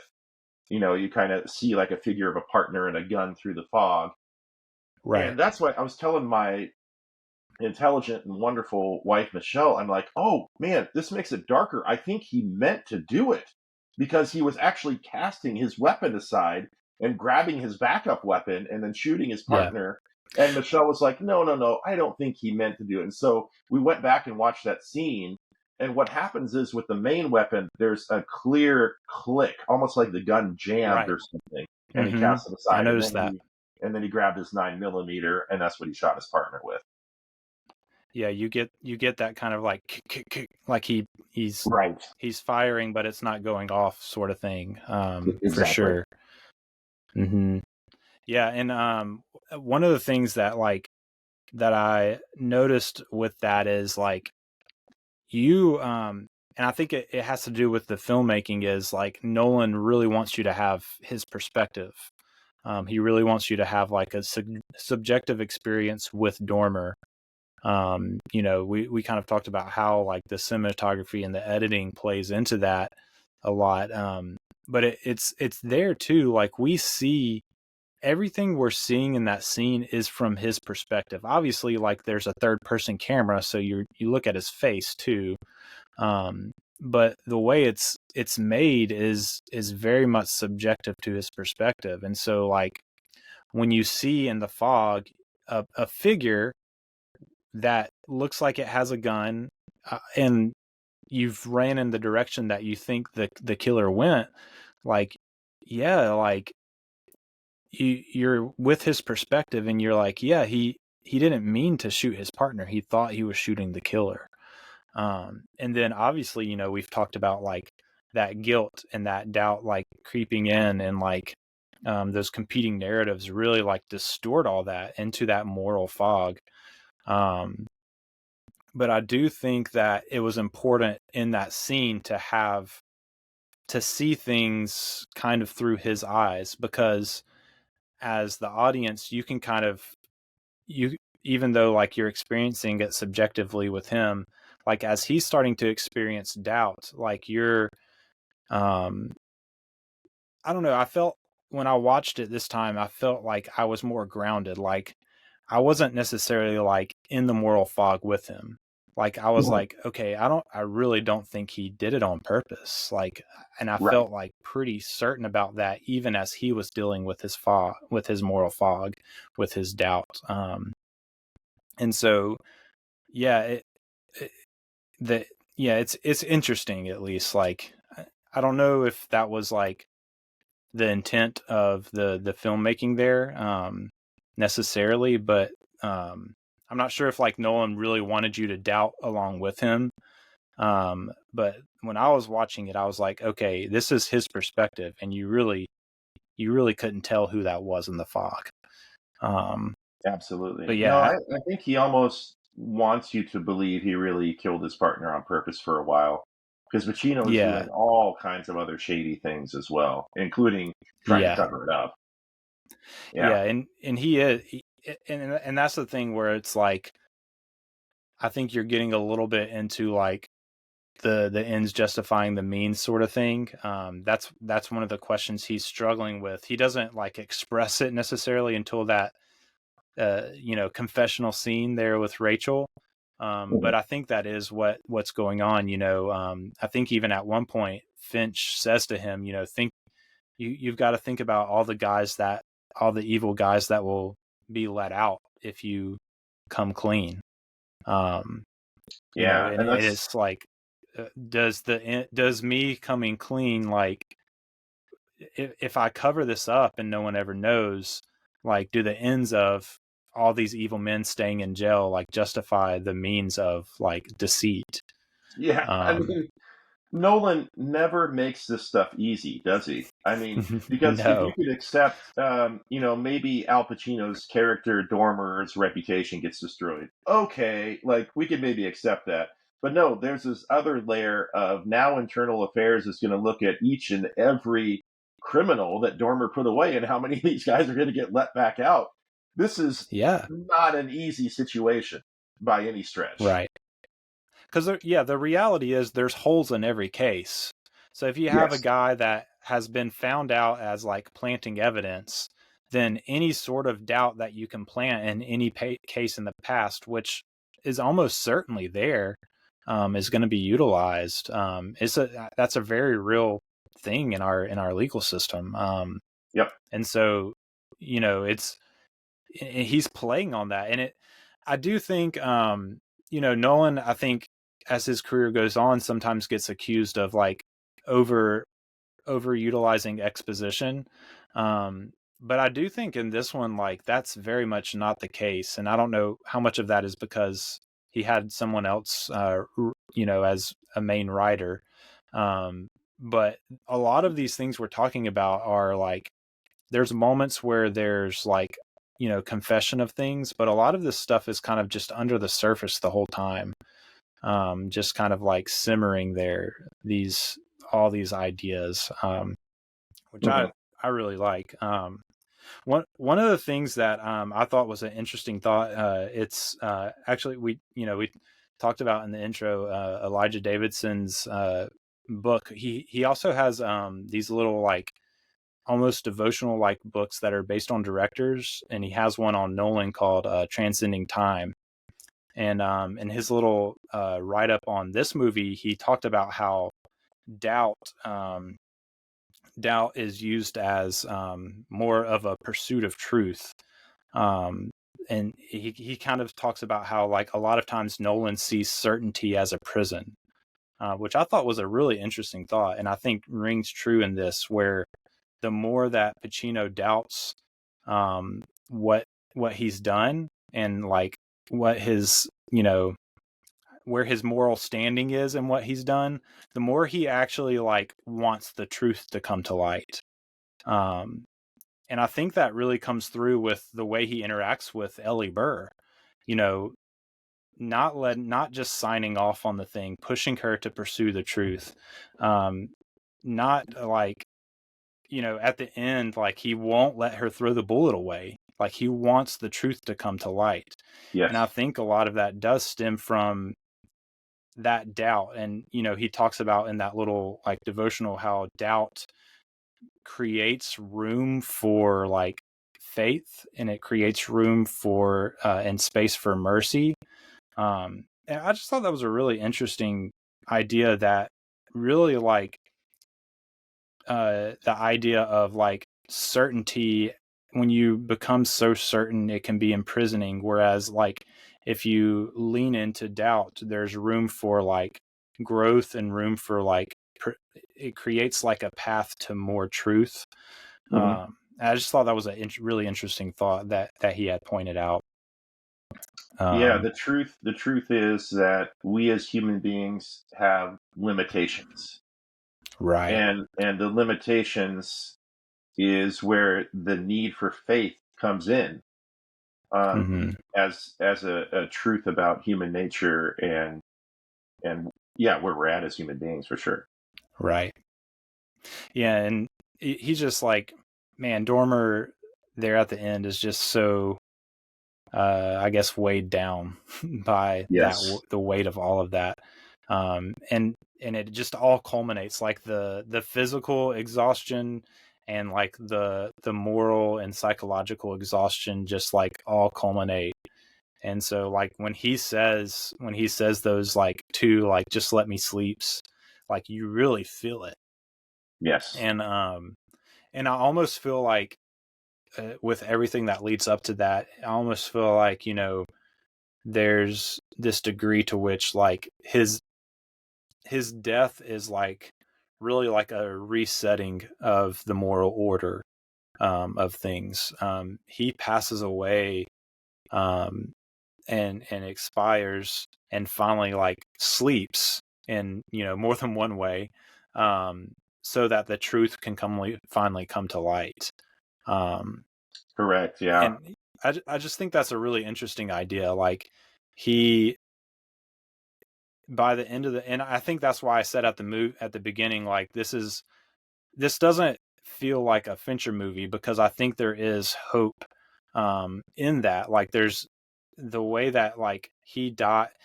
It is dark in a way. He dies there at the end, which is not what you would typically see in a movie like this.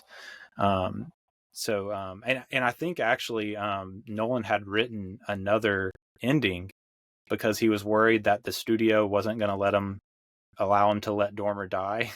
And Soderbergh was like, no, you need to let him die. Yeah. Like Soderbergh was reading his other ending and was like, no, you can't do that. And WB let it happen. So, and nice. I think that's good, because I think if he would have lived and survived the incident, it would have actually like not created the room for hope and truth that it actually creates with his death.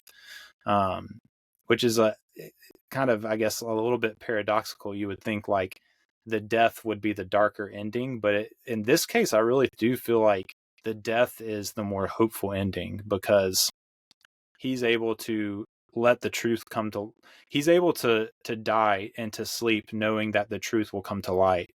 And knowing that, like, it's almost like he's been absolved in a way, Mhm. of all that guilt and weight that he's been carrying, and he can finally rest. Absolutely. Yeah, I think Yeah. that's absolutely what it is. And that's why it kind of becomes a morality play to circle back around. Yeah. Hilary Swank goes to throw the bullet and looks at him and says, "You know what? Nobody has to know." Because he had just saved her life. He courageously, Yeah. dropped down into the water from the pier that they were on, and he went over and fought with Robin Williams, and that ended Mm-hmm. up how it ended.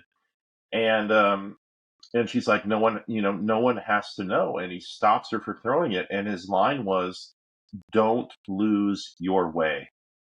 Don't Right. lose your way." That's the Yeah. morality play, because he's saying, Mm-hmm. look, we can talk about my reputation's going to be destroyed. Maybe people will be let out of prison. Lawyers are going to be going back to court and doing appeals based on what's going to be found out about me. But let the truth come out. And more than that, he dies, he rests, knowing that he didn't corrupt Hilary Swank's character, Ellie. Yeah. Uh, Yeah. he says, "No, don't do this. You tell the truth. I have been living in hell. You do not want to come here. Tell the truth." And that's the Yeah. morality play of it. Yeah. And it really rang like as just a really beautiful way to kind of wrap up everything in my opinion. Just that idea of truth coming to light, that idea of, not losing your way. Like, you've seen, he knows she's been investigating him hard. She's Yep. seen the darkness there. And for Mhm. him to like to show her with his life and death, really, like, that it's not worth it, is really like, it's almost sacrificial in a way. I'm probably reading a little bit too much into it there, but just the more we talk about it, it does feel, in a little bit of a way, a bit of like a sacrificial act of like, I have lived this life and died because of it, so that you can have a better path. Um, and so yeah, I guess, like, kind of wrapping things up, my final thought, we've kind of been like all around it, but just that, I guess the final thought I wanted to end on is just the idea of guilt, being a transformative, I guess, a transformative force in our lives as just human beings. Because obviously guilt is a heavy theme here, and what we do with our guilt, how we carry it. And I don't know, like, I was just thinking about Dormer's character and how, like, the more guilt he felt, the more unsure of who he was, like the more unsure about his identity he was. Um, you start off and he is trying to do good. But the more guilt he carries, the more he questions the goodness of what he's doing, and the more willing he is to do, something questionable to kind of cover up, to make himself look good. And it's like this cycle, this never-ending cycle, that it can put you in. And really, like, I wrote down that, like, sometimes guilt can even make our innocence feel oppressive and weighty. Just thinking about, like, we were talking about his perspective in that fog scene, shooting Hap, and how, like, in my mind, like, he didn't mean to do it. Like, he was obviously, he wasn't innocent in the sense that, like, he didn't shoot them, because he did shoot him and kill him. He's guilty in that way, but he's innocent in the sense of, like, his motive. He didn't have a motive of, I need to silence Hap. He was just trying to get this killer. and so like, but even that innocence becomes like oppressive in his life, because of his guilt. And I don't know, it even like begins distorting his memories, the weight of his guilt distorts even his recollection of what happened, to the point where he doesn't know why he did what he did. He doesn't even know like who he is in the sense of like, am I good or am I bad? Am I on the right path?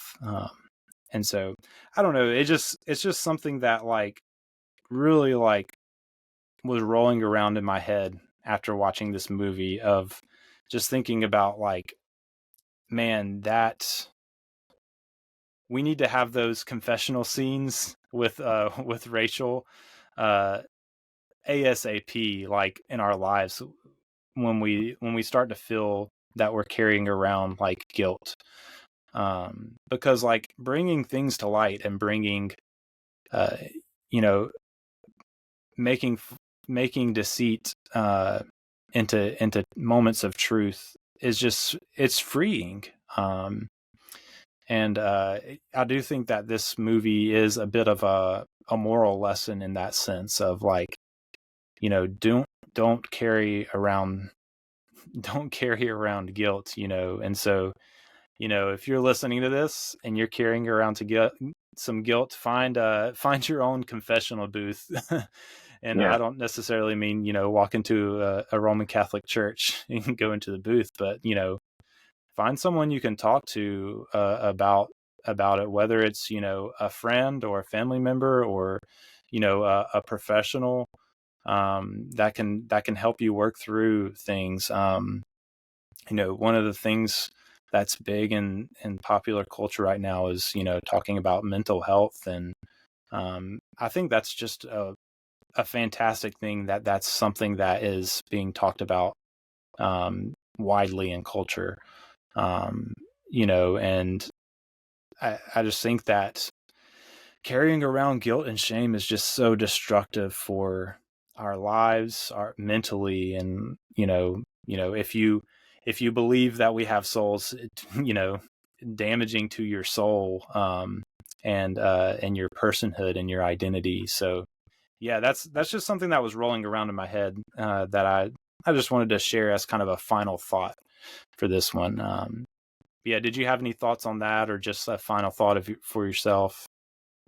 No, that was great. I think guilt is something that you can feel immediately after doing something that is wrong, but then that can morph into shame, which is something that's more long lasting. And shame is bad. Definitely, if you're feeling shame, something is wrong. I mean, and that is a good distinction with for what sure. you're saying. Yeah, and so I hear that with what you're saying. Because guilt can just be a correction, like a corrective thought. Like, I did this thing, I shouldn't have done it, but it does morph into something more, which shame is, I guess, a good. Yeah. Yep, and that's where therapy can come in. I mean, as Christians, we believe that Jesus forgives us and gives us grace and loves us and embraces us, and that can be transformational with therapy. I mean, it's all those things together for people. Yeah.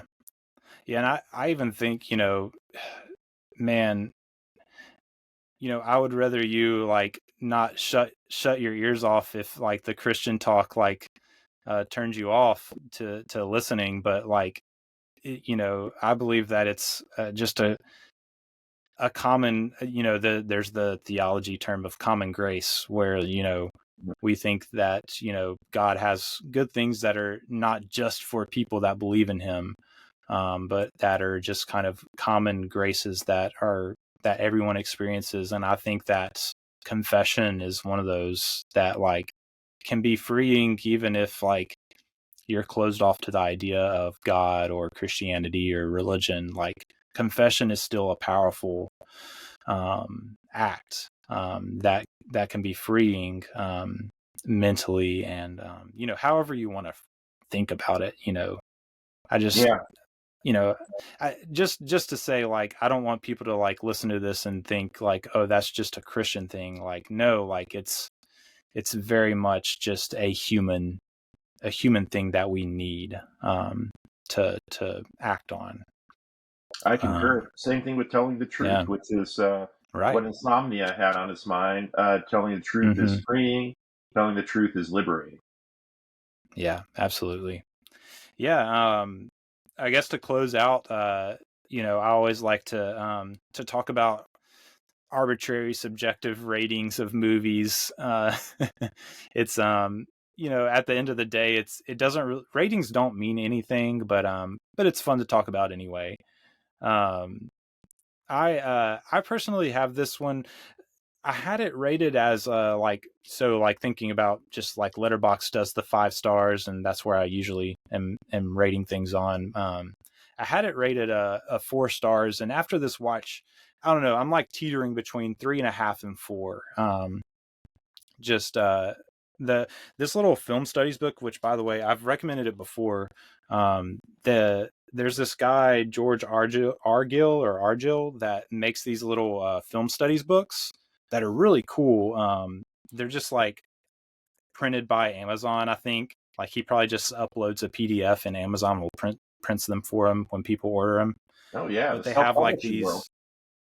Yeah, absolutely. But they have these like little critique helps where you can like go through and rate it for like each aspect of the filmmaking. And I don't know, it's just, again, it's kind of like meaningless in the grand scheme of things and it's very subjective, but it's fun for me to like go through and think about like where I would rate the writing and the cinematography and the composition and the editing. But yeah, so I still have this. I haven't really changed where I have it in Nolan's filmography. It's, for me, it's still kind of like in that bottom tier with Following and Batman. Dark Knight Rises, and that kind of section of Nolan's film. Maybe Tenet is kind of in there too. But I haven't seen that since theaters, so I'm looking forward to revisiting that one. But yeah, that's not saying anything negative about the movie, because Nolan is one of those filmmakers where there's none of his movies that I dislike. I like all of his movies. And so, but yeah, it's just, I guess, like when I think about, it's more of like, it's less of an indictment on Insomnia and more just, I like these other ones more. Yeah. If that makes sense. But yeah, where does this one sit for you? That totally makes sense, and we're on pretty similar wavelengths. But for me, I think I would give this movie 4 stars. I can maybe be convinced to go up to 4.5, but I try to, I hardly give anything 5 stars. Yeah. So, but 4 is definitely a great movie for sure. And I think you hit the nail on the head, which Nolan has made so many good films. I think for me, I think this is a vastly underrated Nolan movie, but it's probably still mid-tier just because of the quality that he's put out. So it's probably somewhere in the middle for me. Yeah, that's fair. And it's just one of those things that's fun to talk. It's the most fun when you get to talk to somebody that has like such a vastly different opinion on something than you. That's always a good time. I guess depending on your personality. My personality, I really enjoy like debating something. A good fun hearty debate is enjoyable to me. But yeah. That was Insomnia. Obviously next we're going to be talking about Batman Begins. Warner Brothers was happy with the $114 million Insomnia brought into the box office and decided to throw even more money Nolan's way with Batman Begins. So I'm excited to jump into that next week. When you make a $70 million profit for a movie studio, they might just give you Batman. Yeah, exactly. So keep that in mind. If you're a future filmmaker, make sure you get at least $70 million profit on your first few movies, and you're destined to get a Batman movie, I guess. I guess that might be a good thing or a bad thing these days. to get stuck on a superhero movie. But that's a whole nother topic of discussion. But yeah, I am really looking forward to revisiting Batman Begins and talking about that next week. But for now, we're gonna take a quick break and come back with our movie draft. And yeah, I'm looking forward to that. So we will see you in just a second. Hey everyone, thank you for joining us on the Establishing Shot today. We hope you're enjoying the episode so far, and we hope you'll stick around for the segments we have coming up after this quick break. But during this break, I wanted to tell you how you can get more involved with the Establishing Shot podcast. There are several ways you can do this. The main way you can do it is by going to establishingshotpod.com, our website where you can find all sorts of information like episodes with the show notes on there, information about our guests for each episode. You can find reviews there, and there's a page where you can actually leave a review on the website if you want to. You can see all the platforms where the podcast is available, like Apple, Spotify, all the major podcast platforms, and even a link to our YouTube page where you can see a video version of the podcast. So please go to the website. And the place I want to highlight there is our donate page, which has information about our Establishing Shot family. This is a way that you can subscribe to the podcast to support all the efforts and the stuff that goes into making this podcast good and making it better than it even is now. We have different tiers that you can subscribe to, starting at $5. And what this will do is you'll be able to support the podcast, help me make it better, and also at the same time, you'll get early and ad-free episodes.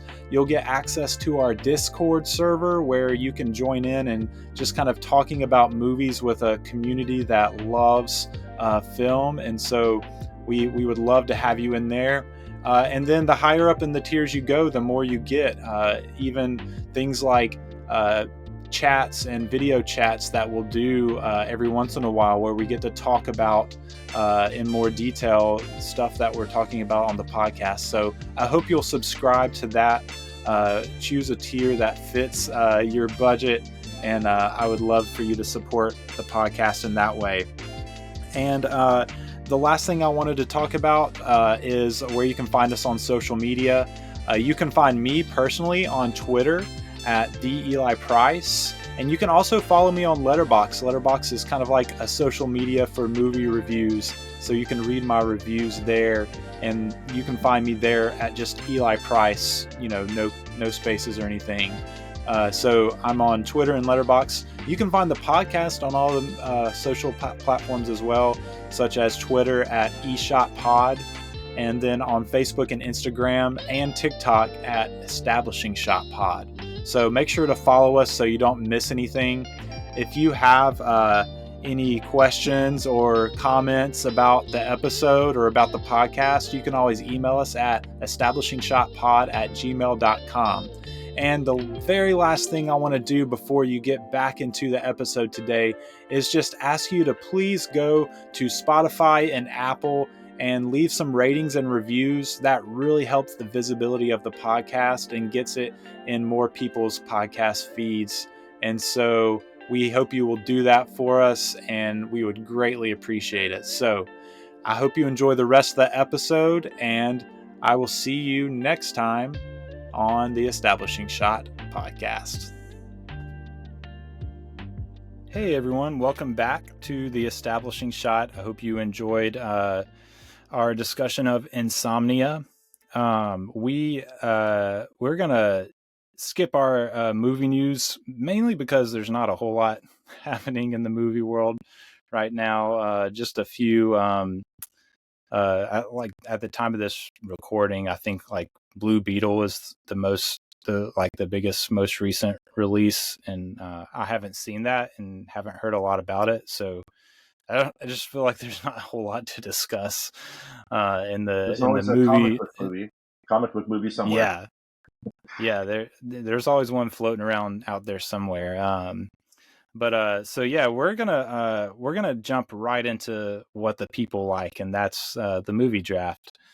If this is your first time tuning in, basically our movie drafts, you can think of it as like picking the best kickball team in the schoolyard. You got all your classmates standing there, and you want to make sure you pick the best players first for your team as the team captain. So we're going to do that with movies, and I thought it would be a fun kind of tie-in to Insomnia, thinking about how it's an American remake of a foreign film. So I thought it would be a fun tie-in to draft foreign films that have American remakes and their American remakes. So basically, like the movies that we're going to be drafting from are both the foreign film that would be considered like the original and the American remakes. So I don't want to give away anything that we might draft, but so for instance, the easy example would be Insomnia, since we just talked about it. So we could draft the original Insomnia if that was the one we liked more, or we could draft the American remake that we just talked about, and so on and so forth with all movies that are a foreign film that have an American remake. I'll try to link maybe. I had sent Dave a really extensive list that someone had made on Letterboxd of foreign films and their American remakes, it was actually really fun to kind of scroll through that list when I was thinking about this. Yeah, if you're watching on YouTube, he held it up to the camera, but I'll try to link that in the show notes so that if you're interested in just like exploring that list, so that you can tell us what movies we should have drafted but didn't, you can. But yeah, we're gonna jump right into it. Dave, I always give my first time guests the first pick. So yeah, if you want to jump right in and take what you see as the best movie on the board, then go for it. I am honored to be on the show and to get the first pick, and I think I'm going to have to take Seven Samurai by Kurosawa off the board. Yes. Yeah, that was definitely at the top of my list. It's interesting.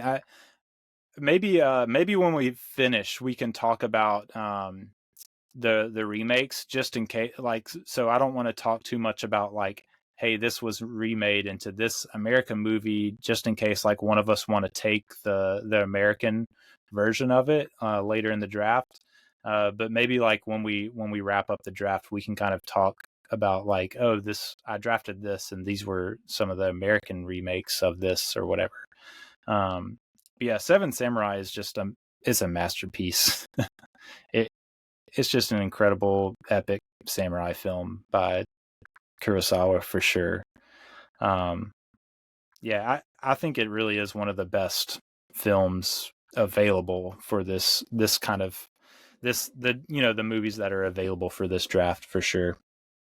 I'm gonna go. I'm actually gonna.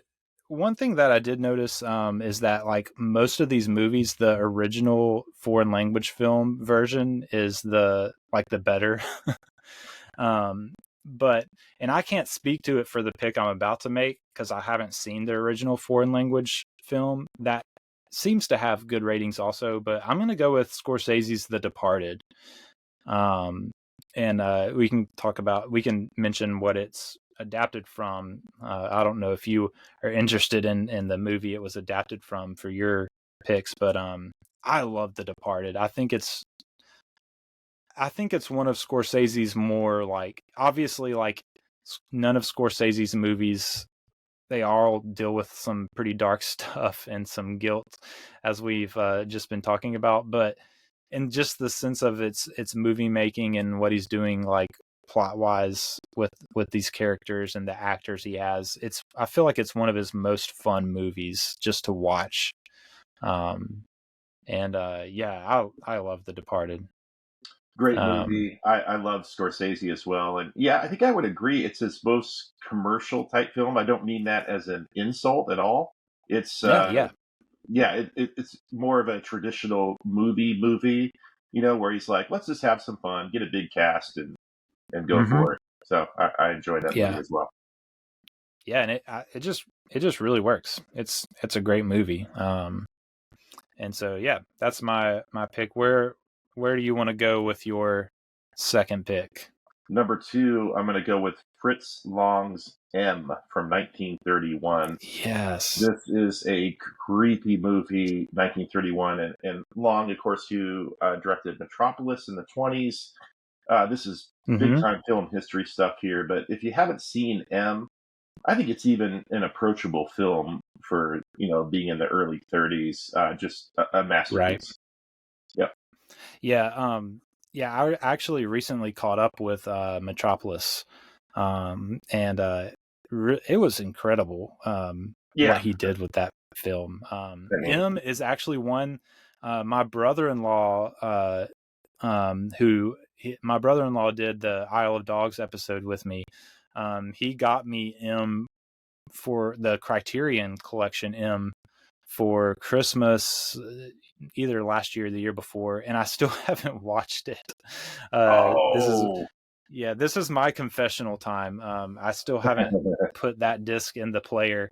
But when I watched Metropolis, I remembered, I was like, I have the Criterion of M. I need to get to that soon. So yeah, definitely one that I envy you that you have that as a first watch coming up. It's a great movie.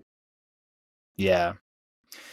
So and that's probably one of the more fun things about this draft is out of all the drafts I've ever done, this probably will have the most films that like a lot of people haven't seen, just because there's a lot of people just don't watch foreign language films, which is unfortunate. So hopefully this will be a spur to get people to watch some more foreign language films. And I'm going to go with one for my second pick. I'm going to go with Andrei Tarkovsky's Solaris from 1972. Tarkovsky has become like one of my favorite directors. I just think he makes incredibly like poetic and just psychologically intriguing and complex films, and Solaris is one of those that I just it's I don't know, it's a sci-fi film that just like leaves you just blown away and like confused about what happened in the movie, but also like just about life in general. And so I love Solaris. I probably watched that a year and a half or two ago for the first time, and just was like, it was the first Tarkovsky I watched, and I was just like, man, I've got to watch more Tarkovsky. So yeah. Nice. Yeah, it's your third pick. Yeah, I've not seen Solaris the original. I've seen the Soderbergh remake, which I'm kind of meh. I haven't seen that one. Yeah, I've just seen that one, and it was okay. It's not bad, but I need to see the original. Yeah. I'm going to go with Let the Right One In, which I believe is a Swedish film, vampire movie. Just absolutely incredible. This came out. When did this come out? Let me click on this here. It came out in 2008. So we were about to have unleashed on American cinemas the Twilight movie franchise, which I am proud to say I have never seen a Twilight movie. But I'm so glad that I watched Let the Right One In about vampires, and just an amazing, layered, complicated movie. Highly recommended if you haven't seen it. Yeah, that's another one that's been, one that when I see it, I'm like, oh yeah, I need to watch that, and just haven't. So I like to watch I like to watch a new vampire movie, at least one new vampire movie every October. So maybe I'll make that my the top of my list for a vampire movie in spooky month this year. So for my third pick, I'm gonna go with the original Godzilla. Godzilla has. Yes. Yeah. Okay. From I think 1954. Ishiro Honda, the original Godzilla. Um, I just feel like it's actually like when people think of Godzilla, they just think about like monsters destroying and fighting and all that. And this movie is like very much not interested in any of those aspects that people think about. It's more interested in, I mean, if you just think about like this was made in 1954 in Japan. It's very much in your face as a metaphor for nuclear warfare when you watch it, and just to think about like they're not that far removed um, from those atomic bombs being dropped, and to have like the fortitude to like make a movie like this that is exploring the trauma of that, of what that did to their country, is just incredible. And you know, it launched a franchise of monsters and destruction, and you know, I even like I think I like there's been some American remakes that have been fine, you know, pretty good, but I don't think any of them since the original really compare to it. So Nice. That's a good one. all right. This is your fourth pick, so you have two more. Two more including picks. this one. Two more including this one.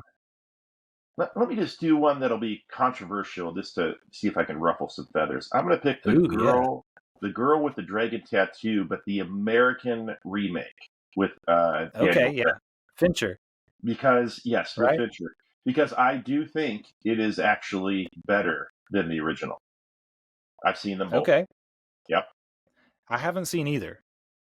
Okay. So I can't. I have no opinion.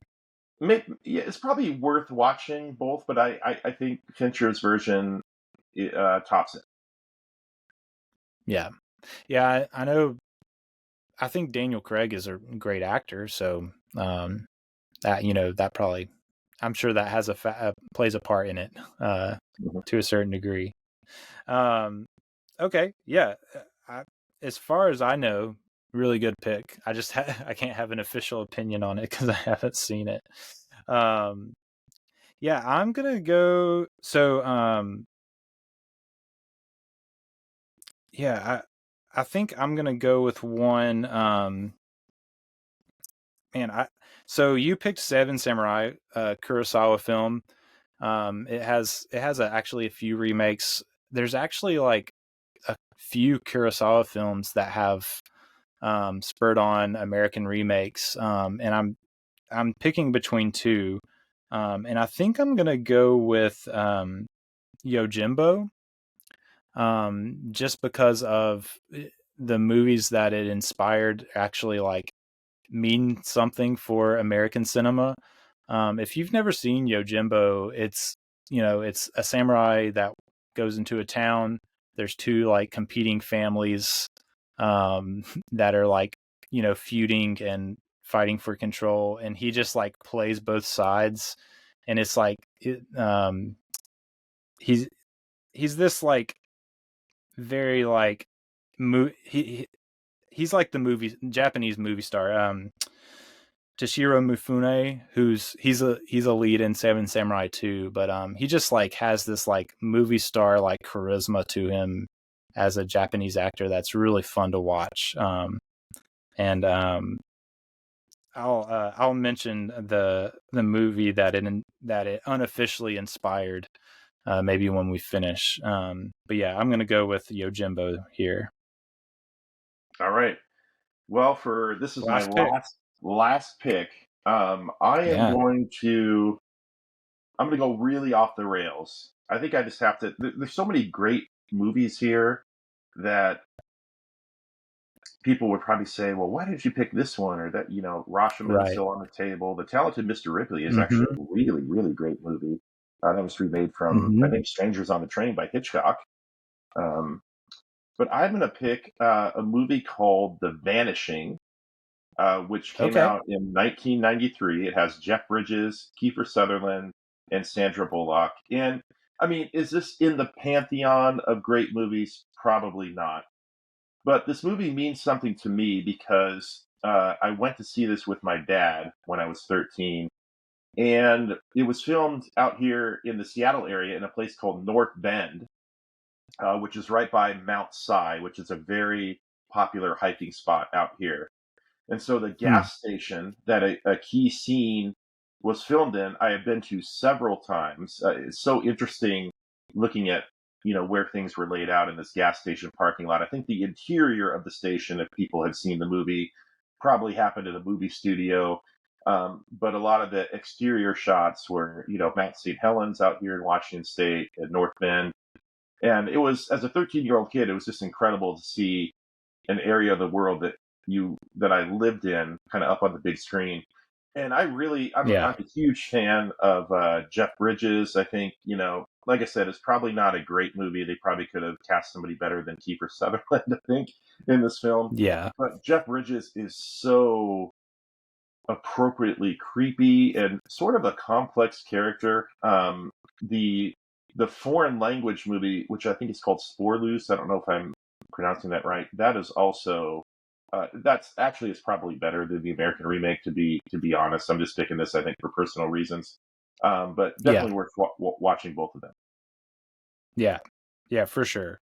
I haven't seen either of the. I don't really know anything about either of them. So yeah, that's definitely one that I'll add to the list. Sounds fun. I really enjoy Jeff Bridges. I haven't seen Kiefer Sutherland in enough movies. I remember watching like 24 a little bit back in the day with the family, but yeah, I haven't really seen him in a whole lot of like films. So yeah, that would be interesting to see. He's adequate in it. You just Yeah. watch it and you're thinking Sandra Bullock was pretty early in her career. I think this was before Speed. So she was, a natural talent. And Jeff Bridges, you just wish somebody maybe could have been cast that could hold their own with those two, great performers. Yeah, for sure.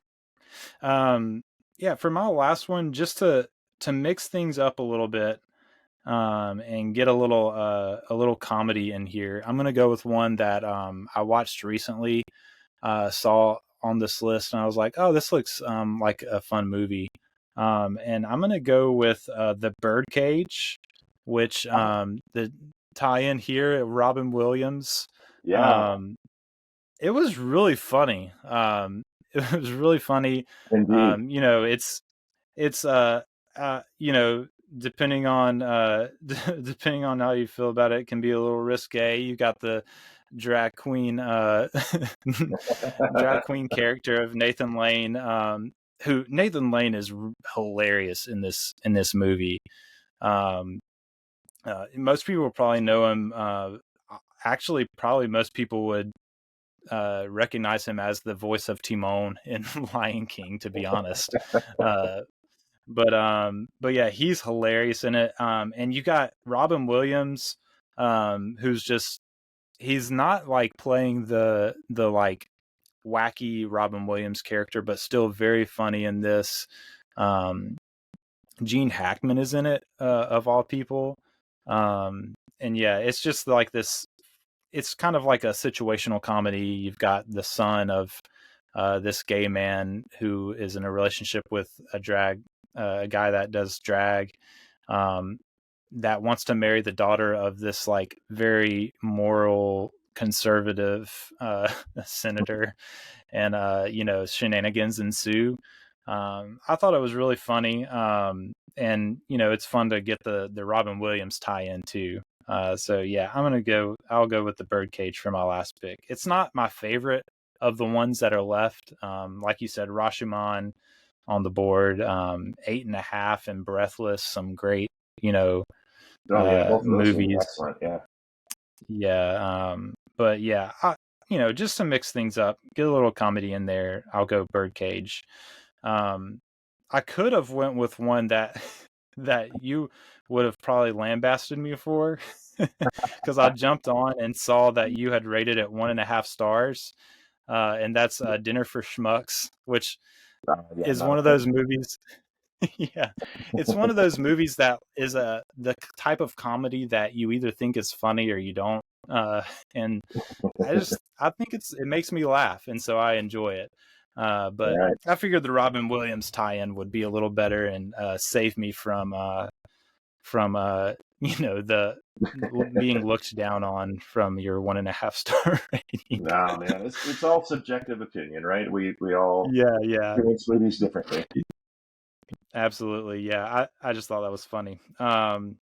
Yeah, I'll read through these our final list. So Dave ended up with Seven Samurai, Let the Right One In, The Girl with the Dragon Tattoo, the David Fincher version, and The Vanishing, which was the George Sluizer version of that Yeah, movie. a director I've never heard of other than that movie. Yeah. Yeah, right.